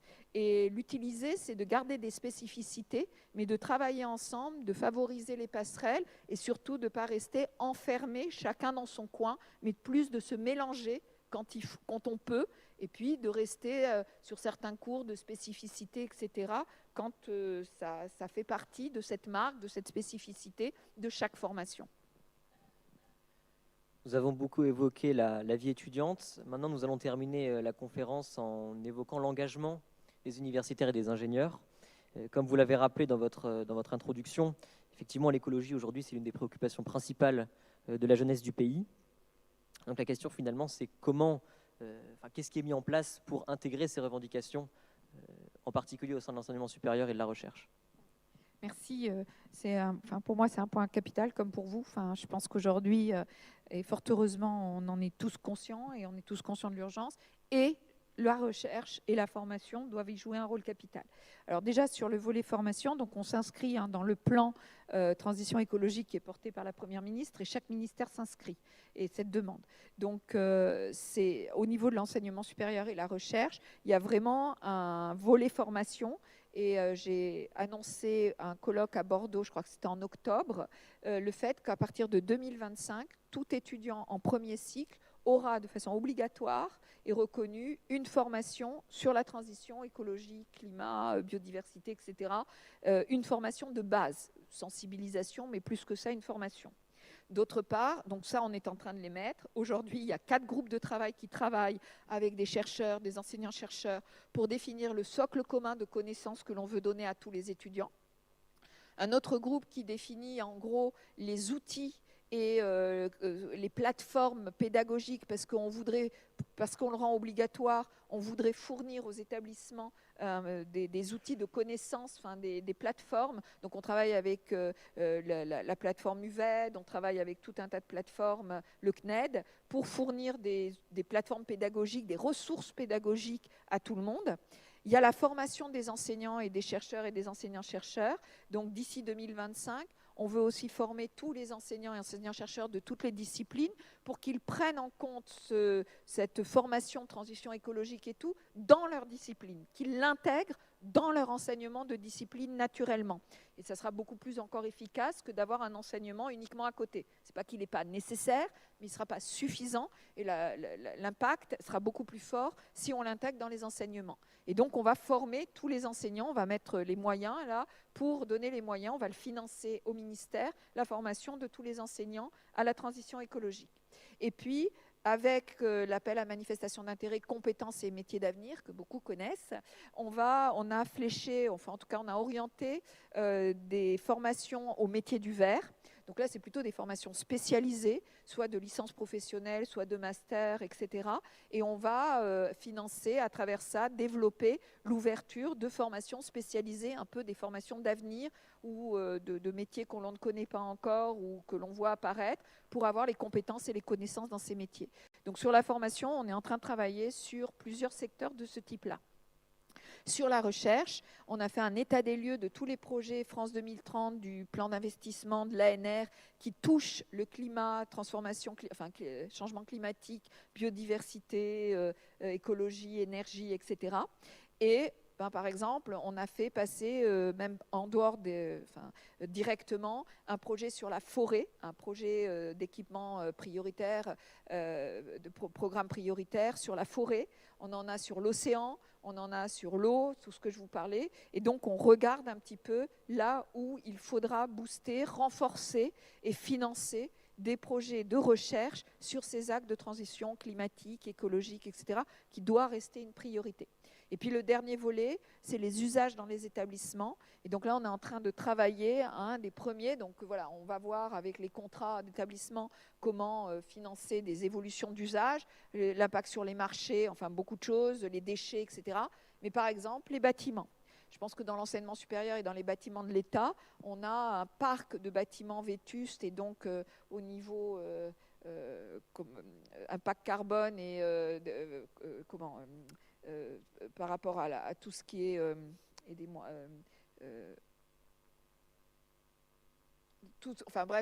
c'est des passoires thermiques, voilà. Tout ce qui est thermique, c'est vraiment des passoires thermiques aujourd'hui. Nous devons rénover notre parc de bâtiments au niveau de l'État et en particulier le parc des établissements d'enseignement supérieur. Bon, ce n'est pas un bel exemple ici, évidemment, on a de la chance sur le plateau, mais on voit que les nouveaux établissements sont vraiment justement tiennent compte de ces indicateurs et de ces problématiques de performance thermique. Mais on a un gros parc. Si vous allez en bas dans la vallée, vous en avez une autre illustration très claire. Et donc, on est en train de voir comment avoir un programme de rénovation des bâtiments thermiques au niveau de l'État et en particulier de l'enseignement supérieur. Voilà, donc c'est un peu les 3 volets, formation, recherche, et puis vie de l'établissement et bonnes pratiques. Merci beaucoup. Vous êtes vous-même devenue chercheuse alors que la recherche est un domaine encore très masculin. Qu'est-ce qui, selon vous, convient d'être changé afin de promouvoir l'égalité et d'accroître la participation des femmes dans le monde de la recherche? Oui, alors moi je suis chercheuse en physique, mais alors, pour ceux qui connaissent, je suis en 63e section, c'est la section électronique, électrotechnique, automatique. Rien qu'en disant ça, ça vous donne la couleur, et aussi bien dans mes études qu'après, je crois qu'à Paris Sud, il y a eu un moment où j'étais la seule femme professeure en 63e section. Voilà. Donc vous voyez, ça me parle. Alors, ça me parle d'autant plus qu'aujourd'hui, on voit qu'on a un besoin d'attractivité vers les sciences et technologies, je dirais de tous les jeunes, et en particulier de combattre certains biais de genre, et donc d'attirer les jeunes filles. Ce n'est pas nouveau, c'est des choses qu'on connaît depuis longtemps, sur lesquelles on essaye depuis longtemps. On avait progressé, et malheureusement, depuis quelque temps, on stagne, voire parfois ça diminue sur des secteurs comme l'informatique, les mathématiques, les sciences pour l'ingénieur. On n'arrive pas à passer et on n'est pas dans une pente très positive en ce moment. Donc on travaille tous, et je pense qu'il y a beaucoup de choses qu'il faut, donc avec en particulier aussi l'éducation nationale, on y travaille. Et je pense qu'il y a beaucoup de choses à faire de tout petit. Ce n'est pas quand l'étudiante ou l'élève elle arrive en première ou terminale qu'on va énormément changer les choses. On peut la faire évoluer, c'est-à-dire quelqu'un qui fait de la physique qui peut plutôt aller vers sciences pour l'ingénieur ou des choses comme ça. Mais déjà, parce qu'il y a être scientifique, aller vers les sciences, quel type de sciences, et être ingénieur, quel type de métier. Donc je dirais que c'est un peu graduel. Déjà, il faut aller vers les sciences, dites dures. Donc les maths, la physique, etc. au départ. Et ça se prend de plus petit. Ensuite, quand elles seront à l'université, c'est comment leur faire découvrir, ou même au lycée, des métiers et comment changer la vision du métier d'ingénieur. Et je pense qu'aujourd'hui, les orientations vers la santé, vers l'écologie, vers l'environnement, que ces métiers d'ingénieur ou ces métiers scientifiques peuvent adresser et peuvent proposer des solutions, est vraiment quelque chose qu'il faut introduire dans l'enseignement des sciences très tôt pour voir les applications vers la santé, vers l'écologie, vers l'environnement, etc. Parce que ce que demandent d'abord tous nos jeunes et nos jeunes filles, on voit qu'elles sont attirées plutôt vers les métiers de la santé, du care, du social, etc. Mais c'est aussi de donner du sens. Et on a un imaginaire du métier de l'ingénieur ou de certains métiers en informatique ou de certains métiers des sciences, dites dures, qui ne font pas rêver les jeunes filles, qui vont plutôt aller vouloir soigner les gens, aller vouloir faire de l'humanitaire, aller faire du social, etc., mais pas de ces métiers-là. Et je pense qu'on a un vrai travail d'évolution de la pédagogie de la science, de tout petit. On est en train de revoir la formation des professeurs des écoles, parce qu'aujourd'hui, la majorité des professeurs des écoles n'ont pas de culture scientifique. Et donc, évidemment, ça a un impact par la suite dans le choix des études. Donc, dans le parcours qu'on est en train de revoir, c'est remettre de la science de spectre large disciplinaire, mais dont la science, pour qu'on ait professorat des écoles dès le début avec de la science, et comment peut-être se mobiliser dans l'enseignement supérieur pour aller apporter des compléments de métiers et de sciences dès la primaire, le collège, peut-être des colonies scientifiques, des maisons d'initiation et de sensibilisation aux sciences. Voilà, toutes sortes d'outils qui pourraient être déployés sur tout le territoire. Mais je pense que les jeunes, vous, les élèves, les étudiants, les doctorants, ont un rôle majeur, parce que moi, j'ai fait de la diffusion de culture scientifique avec des enfants. Alors, quand j'avais 30 ans, ça passait bien. Et puis après, j'y allais avec mes élèves, et la notion d'identification du petit élève à l'étudiant ou au doctorant qui s'identifie parce qu'il devient scientifique, c'est quelque chose de majeur, parce qu'il pense qu'il peut devenir, il peut le faire. Et je pense que du coup, si c'est vous qui transmettez cette explication de la science, du métier et cette envie, eh ben, je pense que ça bougera beaucoup mieux à partir de tout petit jusqu'à plus grand. Et donc, je pense qu'il n'y a pas une solution, il y a multi-solutions auxquelles il faut qu'on travaille tous ensemble avec l'éducation nationale.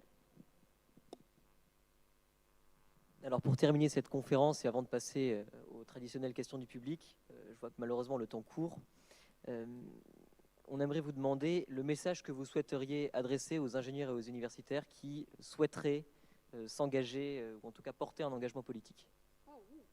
C'est une vaste question, alors si vous avez en tout cas un message à faire passer sur ce sujet. Alors, si je peux faire passer 2 messages, un plus général et un plus particulier, je pense qu'aujourd'hui, le constat, je ne vais pas revenir sur le constat sur la transition écologique, tout ce qu'on a dit, les transitions, il est là, on le sait.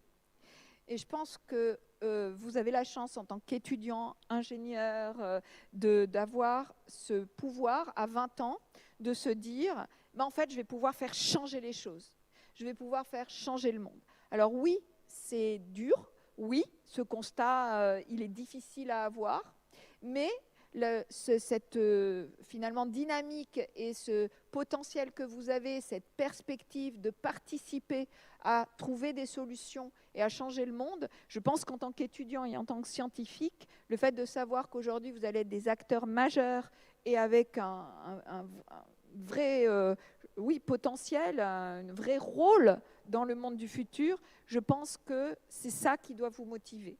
Je dis ça parce qu'on l'a vu, on a parlé des bifurqueurs, voilà. Alors il y a ceux qui vont peut-être aller se dire il faut tout arrêter. Et moi je pense que oui, il faut changer notre façon de consommer, oui, il faut changer nos habitudes, mais que la science et la technologie, bien pensé, conscient, avec de la conscience, de l'éthique et tout ce qu'on veut, de la responsabilisation, reste une solution pour trouver les solutions à ces défis. Et donc, c'est vous, les acteurs du futur. Et c'est comme ça que moi, j'aimerais dire aux jeunes, allez-y. Et c'est quand même quelque chose d'excitant quand on est scientifique et qu'on se dit, mais finalement, parce que moi, quand j'ai commencé à 20 ans, je me disais, voilà, un de mes modèles, c'était Marie Curie, comme beaucoup de jeunes filles, et j'ai tout lu, je crois, sur elle et sur sa fille. Et je me disais, ouais, mais moi, qu'est-ce que je vais faire en fait en physique et tout est inventé. Ok, je vais améliorer avec le transistor bipolaire à hétérojonction, SI-GE.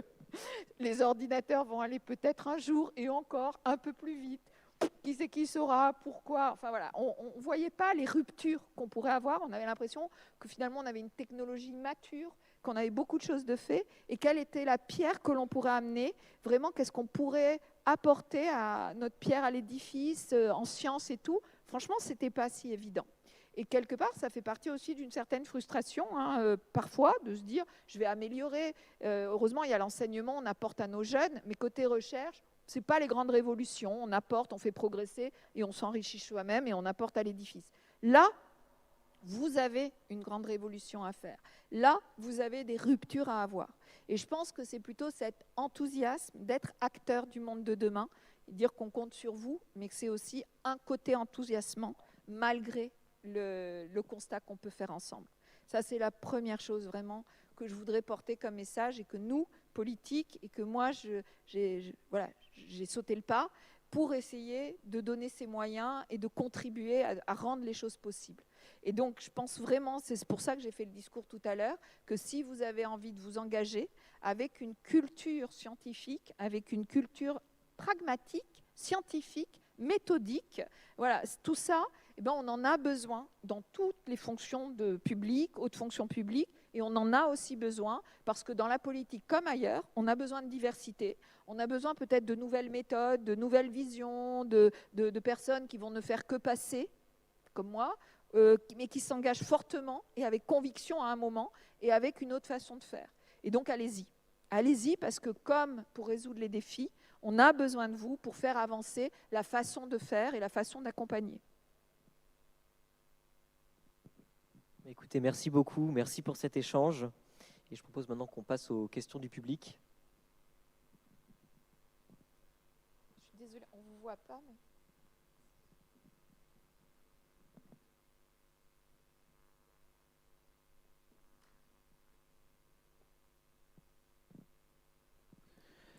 Bonjour Madame la Ministre, je suis là à votre droite. Ça y est, je vous Je vous vois. Merci d'être venu nous voir ce soir.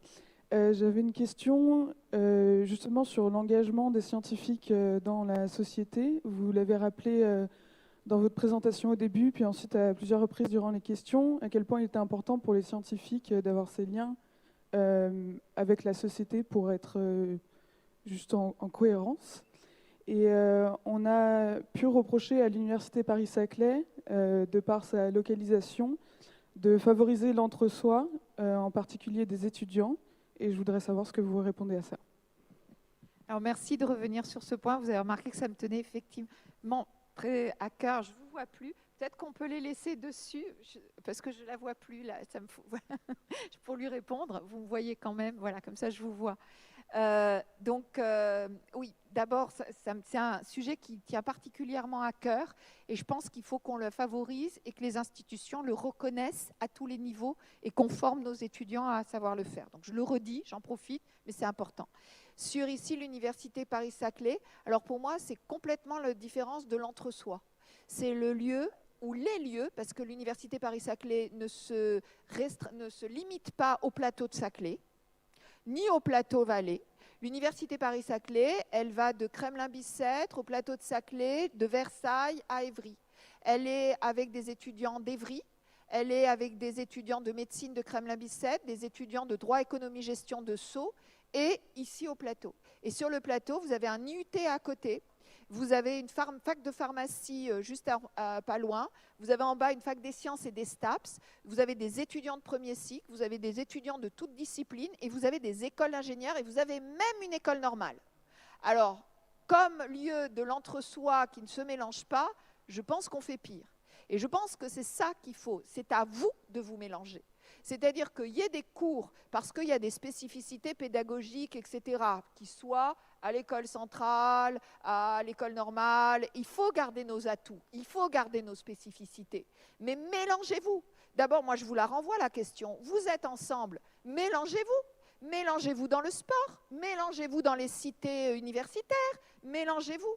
Donc, c'est à vous de faire en fait ce mélange, c'est à vous de faire vraiment aujourd'hui, vous avez tout ce qu'il faut, vous avez des gens qui vont devenir techniciens, vous avez des gens qui en sont biologistes, pharmaciens, vous avez même des industriels, vous avez Servier de l'autre côté, Danone à côté, donc c'est vraiment pas un entre-soi, c'est même un entre-soi où on mélange les académiques avec les industriels et dans lequel on crée des start-up et dans lequel on donne l'accès justement à un autre monde ou à d'autres carrières.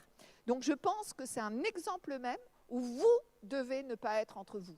Vous devez justement profiter de ce lieu avec des équipements quand même exceptionnels, ou en tout cas qui sont en train de se faire.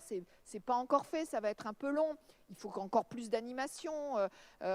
J'espère que vous aurez un cinéma bientôt ou des choses comme ça. Je donne des idées, hein, mais voilà. Mais c'est à vous de faire en sorte que vos activités, vous vous mélangez, que vous demandiez des cours différents, que vous alliez utiliser les compétences et les connaissances qui sont partout autour de vous.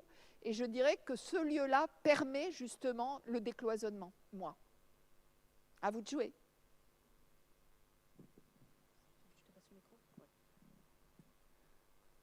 Bonsoir Madame la Ministre, merci Bonsoir. pour votre intervention. J'aimerais parler de crédibilité scientifique avec récemment la crise du Covid. J'ai pas compris, c'est crédibilité, c'est ça ? Crédibilité scientifique. Avec récemment la crise du Covid, on a beaucoup débattu sur l'efficacité du vaccin, que ce soit dans la population ou sur les sphères politiques. On se retrouve 40 ans après le premier rapport du GIEC à enfin avoir des actions climatiques qui sont concrètes et que les gens réalisent l'urgence. Et on peut parler de plein de sujets comme ça, on peut continuer longtemps. Comment nous, en tant que scientifiques, on peut se faire entendre et faire plus entendre et rendre cet avis plus crédible, cet avis scientifique auprès de la population et des politiques qui représentent la population ? Merci beaucoup. Merci pour cette question. Enfin, je crois qu'elle rejoint ce qu'on a un peu parlé, mais vous l'avez vraiment très bien formulé aussi par des exemples concrets. Alors, bon, il y a le Covid, mais je pense que ça a mis en exergue, mais c'est des choses un peu qui se développent. Je reviens sur dire, je pense que déjà, dès que vous êtes étudiant, doctorants, étudiants, ingénieurs, peu importe. Je pense que cette formation, quand on est scientifique, il faut savoir se mettre à niveau, c'est-à-dire propager pour pouvoir discuter, et pas en tant que sachant, mais en tant que partage. Il faut aussi avoir ces clés de diffusion de culture scientifique. Donc je pense qu'en tant que scientifique, on a besoin, il y en a qui sont doués pour ça, ils le feront naturellement, et puis d'autres ont besoin de parler à un enfant, de parler à un citoyen, de parler à tout le monde, de ce que peut apporter la science et la technologie, de ses dangers, d'être aussi, je dirais, conscient du plus, du moins, etc. Et de montrer qu'on est conscient des dangers. Quand on a fait les nanos avec les problèmes de toxicité, les problèmes, il faut montrer les dangers pour justement montrer qu'aujourd'hui la science est conscience aussi. Et donc je pense que cette formation à cette diffusion de culture scientifique, à savoir transmettre de l'information, c'est un peu de la pédagogie, mais encore à une autre façon de faire. Je pense que tout scientifique aujourd'hui a ce devoir de pouvoir transmettre à tout le monde, et transmettre non pas uniquement en tant que sachant, mais en tant aussi que ce que j'appelle la science participative, c'est-à-dire de bien communiquer et d'écouter aussi ce qu'on lui dit pour pouvoir réorienter ses recherches ou en tout cas la faire réfléchir. Et je pense qu'il y a d'abord ça, et ensuite le faire. Et le faire, c'est être présent dans tout type de métier, et aussi être présent dans la haute fonction publique, être présent dans les médias, la culture des professeurs des écoles, la culture des journalistes, la culture de beaucoup de métiers manque aujourd'hui de scientifiques. Soit vous avez des journalistes en sciences, ok, mais les autres, c'est différent. Et je pense que voilà, aujourd'hui, un scientifique peut avoir beaucoup de métiers et peut être présent. Donc faire des sciences dures ou sciences humaines et sociales, etc., ouvre des portes beaucoup plus que dans sa discipline. C'est exactement la même problématique que pour le doctorat. On est docteur et on est bon spécialiste dans une discipline, mais pas que, parce qu'on a acquis beaucoup de compétences hautes qu'on peut faire valoir dans beaucoup de métiers. Et je pense qu'il faut vraiment qu'on sorte de notre entre-soi, quelque part, même s'il faut cultiver nos missions d'enseignement, de recherche et de cette liberté académique, etc. Mais ça, c'est quand on est à la maison. Et quand on est à l'extérieur, il faut savoir communiquer, et il faut surtout de plus en plus s'ouvrir à l'extérieur et travailler avec le monde socio-économique, et je dis toujours, dont on fait partie. Voilà.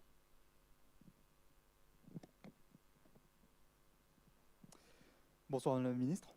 Bonsoir. Comment on se retrouve? Simplement, alors, tout d'abord, un message du coup de la représentation étudiante, c'est nous avons vu votre départ du coup au cours des dernières élections. Nous avons été très surpris par votre départ. Il a été un peu précipité pour nous. Nous avons eu finalement peu de réponses. On avait aussi peu de dialogue avec vous à ce niveau-là. Simplement pour vous dire que même si nous avons eu des points de désaccord et beaucoup de points, disons, de résistance, je voulais simplement vous transmettre ce message que, à l'égard de votre parcours, à l'égard de votre présidence, à l'égard de votre qualité d'écoute, nous nous souvenons, les étudiants se rappellent, ainsi que les élèves, que vous avez été des nôtres et vous resterez des nôtres en tant que présidente, mais aussi en tant que ministre. Ma question est du coup évidemment en rapport avec votre parcours, qui était extrêmement riche, surtout au sein de notre université. Quel lien faites-vous justement pour ces étudiants précaires, ceux qui se murent dans le silence, ceux qui n'ont pas forcément les moyens de s'engager dans la vie étudiante, qui fait pourtant toute la richesse d'un parcours universitaire, qui finalement, vous, en tant que président de l'Université Paris-Saclay, et même en tant que président de l'Université Paris-Sud, vous êtes énormément impliqué à ce niveau-là. Nous le savons et nous en sommes reconnaissants. Vous, en tant que ministre, quel lien faites-vous pour que ces étudiants s'intègrent au mieux dans la vie universitaire alors qu'ils n'en ont pas l'occasion? Et surtout, quelle continuité voyez-vous entre votre mandat de présidente et actuellement votre poste de ministre? Je vous remercie. Merci beaucoup, et double merci, si je peux me permettre. Merci. Je peux, parce que je n'ai pas trop bien entendu la fin, quel lien pour ces étudiants qui, excusez-moi, je n'ai pas tout bien, les étudiants qui ont du mal à s'intégrer dans les parcours universitaires, c'est ça, qui ont des difficultés? Alors, ce sont non seulement ceux qui ont du mal à s'intégrer dans leur parcours universitaire, mais aussi au sein de la vie associative, au sein de la représentation, au sein finalement de ce qui fait l'engagement étudiant, ce qui fait toute la richesse d'un parcours universitaire à ce niveau-là.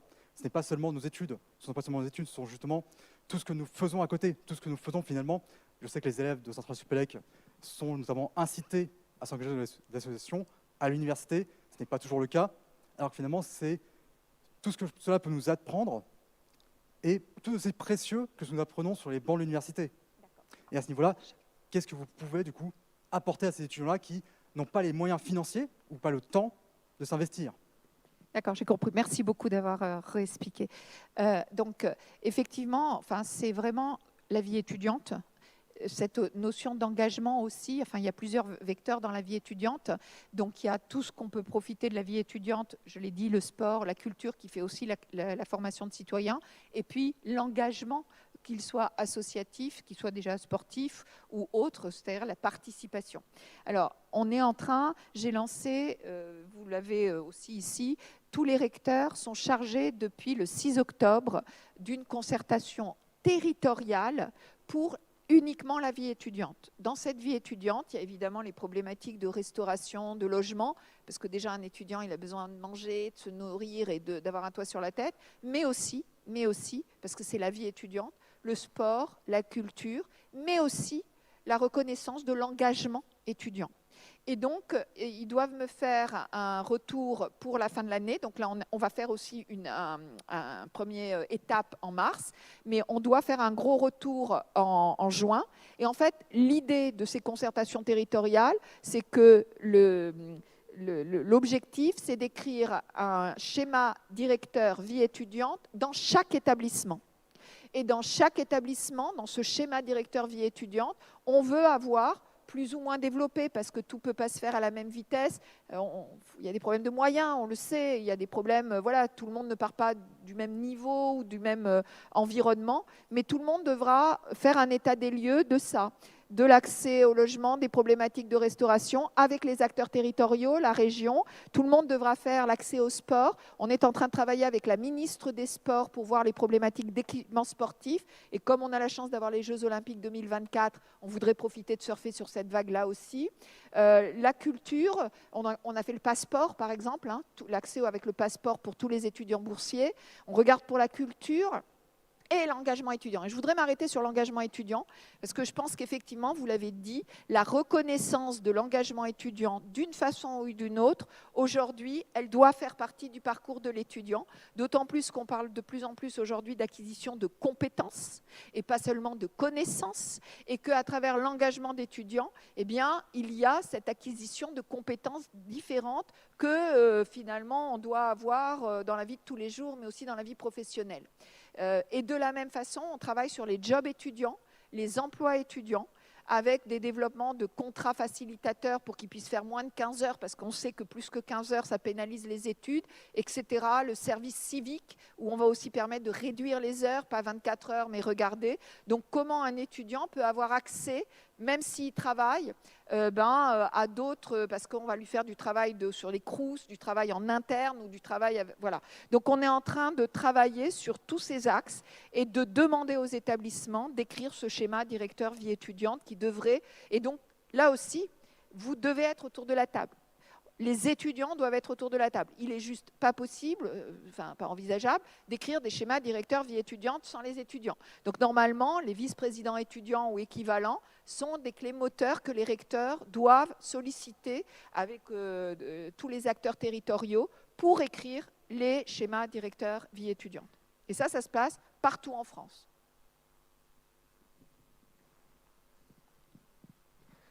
Bonjour et merci Bonjour. beaucoup d'être venu.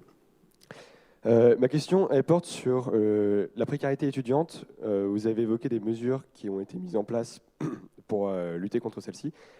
Vous n'avez pas trop parlé, je crois, du système de bourse et notamment ce système par palier qui a été critiqué, et notamment parce que justement, en gagnant un peu plus d'argent, on se retrouve à perdre sa bourse. Notamment, je crois que les paliers de bourse non plus n'ont pas suivi l'inflation, ils n'ont pas été revalorisés à ma connaissance. Qu'est-ce que vous comptez faire du coup pour ce système de bourse déjà pour l'année prochaine et également pour les années à venir? Alors, juste peut-être 2 points. Je suis d'accord avec vous. C'était une décision en juillet où l'inflation n'était pas encore. On a revalorisé les bourses de 3-4, mais on a mis un package entouré, c'est-à-dire qu'il ne faut pas regarder que le 3-4, il y a le repas à 1 euro qui fait 100 € d'économie, il y a l'aide exceptionnelle de 100 €, il y a, je ne vais pas les redire toutes, mais ces mesures d'urgence, si vous regardez que le 3-4, qui est quand même, ça fait que la deuxième fois depuis des années qu'on fait l'augmentation des bourses, hein, elle n'avait pas eu lieu depuis très longtemps. Voilà.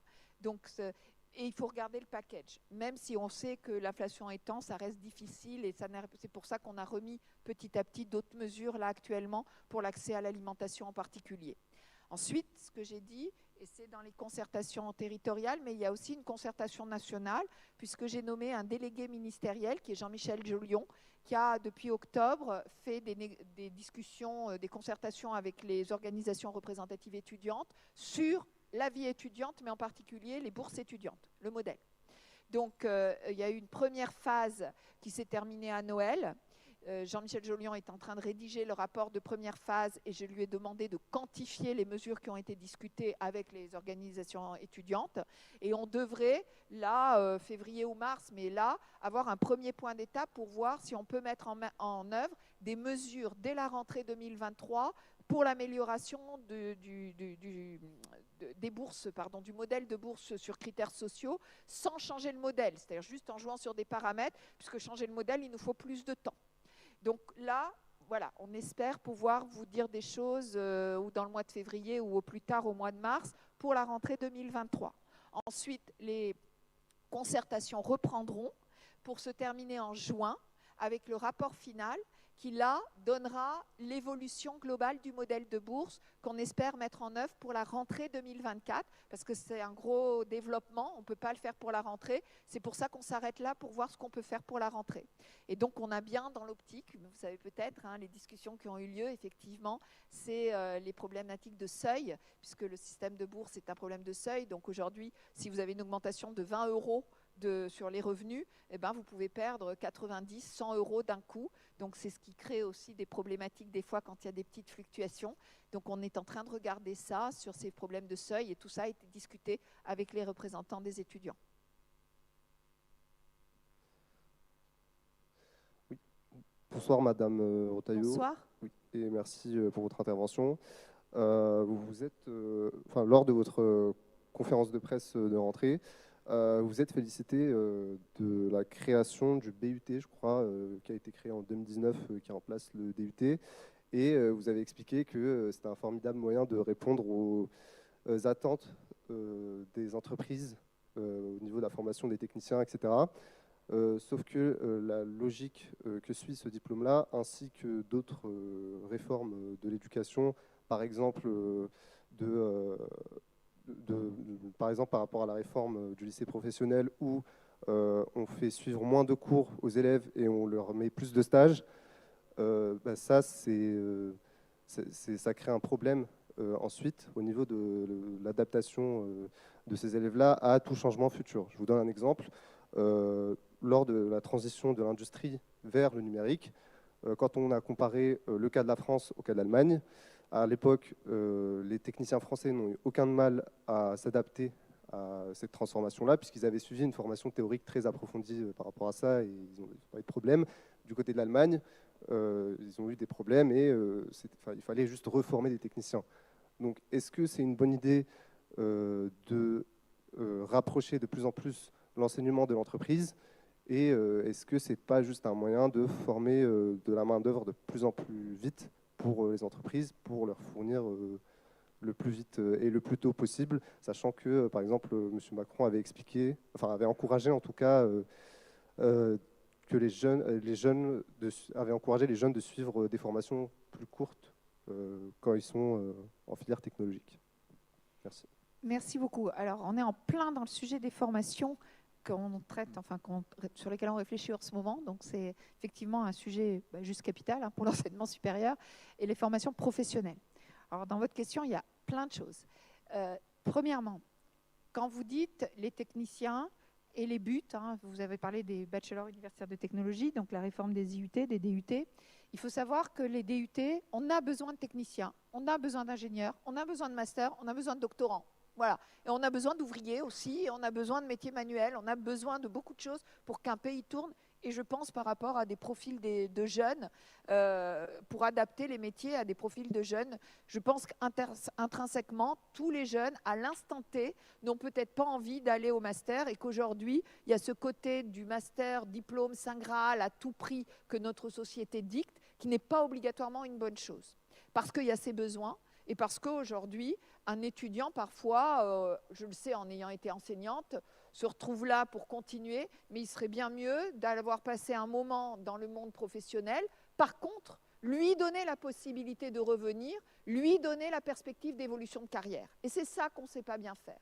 Et donc, oui, j'incite l'étudiant qui a envie d'aller travailler sur le marché du travail à un moment donné d'y aller, parce que ça correspond à des besoins et je pense à des profils, mais j'insiste aussi sur le fait que les établissements doivent développer une formation tout au long de la vie qui englobe la formation initiale et la formation continue avec des outils de validation d'acquis d'expérience, etc., etc. Et je pense qu'un étudiant qui sortirait de BUT, qui s'appelle un bachelor universitaire de technologie, et qui est au départ les IUT, c'était pour former des techniciens. Je voudrais rappeler entre parenthèses que les DUT, 85% de poursuite d'études. Les DUT, avant. Donc là, on voit bien qu'on a un problème de qui fait quoi, comment. À un moment, on doit avoir des formations qui forment des techniciens et qui mettent des jeunes à Bac+2 ou à Bac+3 sur le marché du travail, des formations qui emmènent vers les poursuites d'études, mais ce n'est pas parce qu'un jeune sort à Bac+2 ou +3 qu'il ne peut pas avoir à un moment son master ou son diplôme d'ingénieur et qu'il ne peut pas revenir à l'université, reprendre ses études et se réadapter. Et je pense qu'il faut aujourd'hui concevoir la formation non pas comme quelque chose de linéaire, mais comme quelque chose d'abord de non linéaire, avec des passerelles, avec le droit de se tromper, avec le droit de se réorienter. Ensuite, avec des vraies sorties, mais le droit à la reprise d'études. Donc, il y a le droit à la poursuite d'études, mais moi, je voudrais dire qu'il y a aussi le droit à la reprise d'études. Ça veut dire, je sors, je vais travailler, je vais acquérir des compétences, voir autre chose, et je reviens à mon établissement parce que mon établissement, il est capable de me proposer des choses pour me reformer, pour évoluer, pour que j'ai une évolution de carrière et que je puisse éventuellement avoir un master, un ingénieur, un diplôme d'ingénieur, mais au lieu que ce soit 2 ans après, c'est peut-être 4, 5 ans, 6 ans après, mais je l'aurai et c'est des évolutions. Je pense en plus que les métiers, on ne connaît pas les métiers de demain et on va de plus en plus changer de métier. Et donc, cette notion de formation continue, d'accompagnement de nos anciens étudiants dans nos établissements, elle devient de plus en plus fondamentale pour tous les métiers. Parce que, comme vous le dites, les choses évoluent encore plus. Et on a un tas de métiers qui vont énormément évoluer, voire de nouveaux métiers. Donc, je pense que plus que de dire on doit, c'est pas qu'on doit, c'est qu'on doit mettre l'étudiant au centre, au cœur de l'orientation. On ne doit pas étiqueter des parcours qui sont plus excellents que d'autres. Ça dépend de ce qu'on veut faire, ça dépend de là où on veut l'emmener et ça dépend à chaque moment de la maturité, des prérequis de l'étudiant en question qui va changer l'année d'après, qui va changer 2 ans après. Et il faut en cela l'accompagner tout le temps, à la fois quand il est étudiant et à la fois quand il n'est plus étudiant. Et c'est ça qu'on essaye de faire. Et je pense que oui, il faut entendre, on est de l'enseignement supérieur et donc académique. Et je le dis, il faut garder nos missions publiques, de service public, de recherche, de formation et d'innovation. Ça, vous ne me l'enlèverez jamais. Mais garder nos missions de service public, de recherche, de formation et d'innovation ne veut pas dire qu'on est un monde à part. Ça ne veut pas dire que vous, notre premier... Alors, j'aimerais bien faire... quels sont les étudiants... Tiens, à moi de vous poser une question. Quels sont les étudiants ici qui viennent faire une formation à l'université, à l'IUT, en école, en ne pensant pas qu'ils auront un métier derrière et sans penser à leur insertion professionnelle? Est-ce qu'il y en a qui sont venus juste en se disant je vais apprendre des choses, mais tant pis, peu importe ce que je fais derrière, on m'insère, on ne m'insère pas, j'aurai appris des choses? Non, je ne crois pas. N'hésitez pas, je ne noterai pas, je ne vous vois pas bien, donc non. Donc je pense que quand un étudiant, il demande de ses établissements aussi qu'on lui propose derrière une insertion professionnelle. Il demande une connaissance forte de base. Il demande une ouverture de citoyens. Il demande beaucoup de choses, et vous avez bien raison. Mais il demande aussi cette insertion professionnelle. Et on ne peut pas vous offrir une insertion professionnelle et un métier derrière si on est coupé de ce monde des entreprises, du monde socio-économique, etc. C'est votre avenir. Et nous, en tant qu'enseignants-chercheurs, aussi pour notre recherche, pour l'application, eh ben, par moment, ou par secteur, ou par orientation, on va travailler avec eux, et c'est très bien aussi. Puis par moment, on va travailler à, comme je disais moi, quand je titillais la fonction d'onde pour faire de la physique quantique, et que c'était très utile de démontrer des choses, ben voilà, moi j'en avais besoin, et je pense que la science en avait besoin. Et puis quand je travaillais avec ST Microélectronique pour faire des circuits, etc., ben, ça me donnait un spectre et une ouverture, et je voyais aussi les applications. Et je pense que tout est utile, et tout doit avoir sa place. Donc, ce n'est pas un côté « vous devez », c'est un côté « on doit collectivement offrir une continuité, une vision des formations dans cette continuité à tous nos étudiants ». Et c'est pour ça que je pense que les buts, pour revenir, les buts, effectivement, contrairement au DUT qui avait une poursuite d'études de 85%, je pense que c'est la filière qui doit former des techniciens. Alors, je ne dis pas qu'il ne faut pas avoir de passerelle, je ne dis pas qu'il ne peut pas y avoir de poursuite d'études, il n'y a aucun souci là-dessus, mais je pense qu'il doit y avoir aussi une sortie vers les métiers, vers le monde de l'entreprise, au but 3, qui est plus importante de ce qu'elle était avant, avec une possibilité de reprise d'études après. C'est juste ça qu'on dit. C'était la dernière question. Merci beaucoup, Madame la Ministre, pour toutes ces réponses. Je vais maintenant inviter Jean-Eudes. On posera après comme ça. Je vais maintenant inviter Jean-Eudes à se diriger vers le public, vers le pupitre, pour prononcer quelques mots. Oui, voilà, vous le savez, Arthur l'a rappelé, c'est la dernière conférence de notre mandat. Et donc, on tenait à vous adresser quelques mots à ce sujet. D'abord, pour vous dire que nous avions été très heureux d'organiser pour vous ces conférences pendant toute cette année et que nous avions essayé d'organiser des événements qui étaient diversifiés, avec des personnalités publiques au sommet de nos administrations, de notre vie politique et économique, mais aussi du monde de la culture. Et nous pensons qu'il est essentiel pour nos esprits en construction de se confronter aux grands enjeux de notre époque.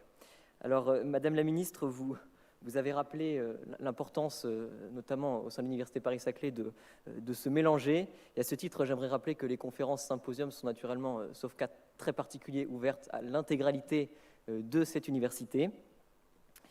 Maintenant, je vais procéder à quelques remerciements. Alors, j'ai beaucoup de gens à remercier. Je pense que je vais en oublier. En premier lieu, je voudrais évidemment remercier Madame la Ministre de nous faire l'honneur d'être l'invité de clôture de notre mandat. Je voudrais remercier également les associations partenaires de Symposium, Pix et Iris, qui sont présentes sur chacun de nos événements pour permettre les captations photos, vidéos et également la régie. Merci à eux.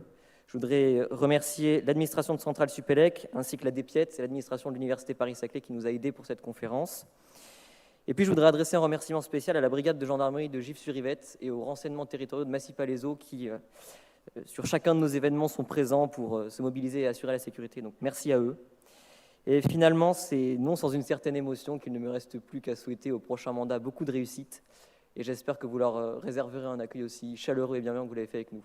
Voilà, merci beaucoup.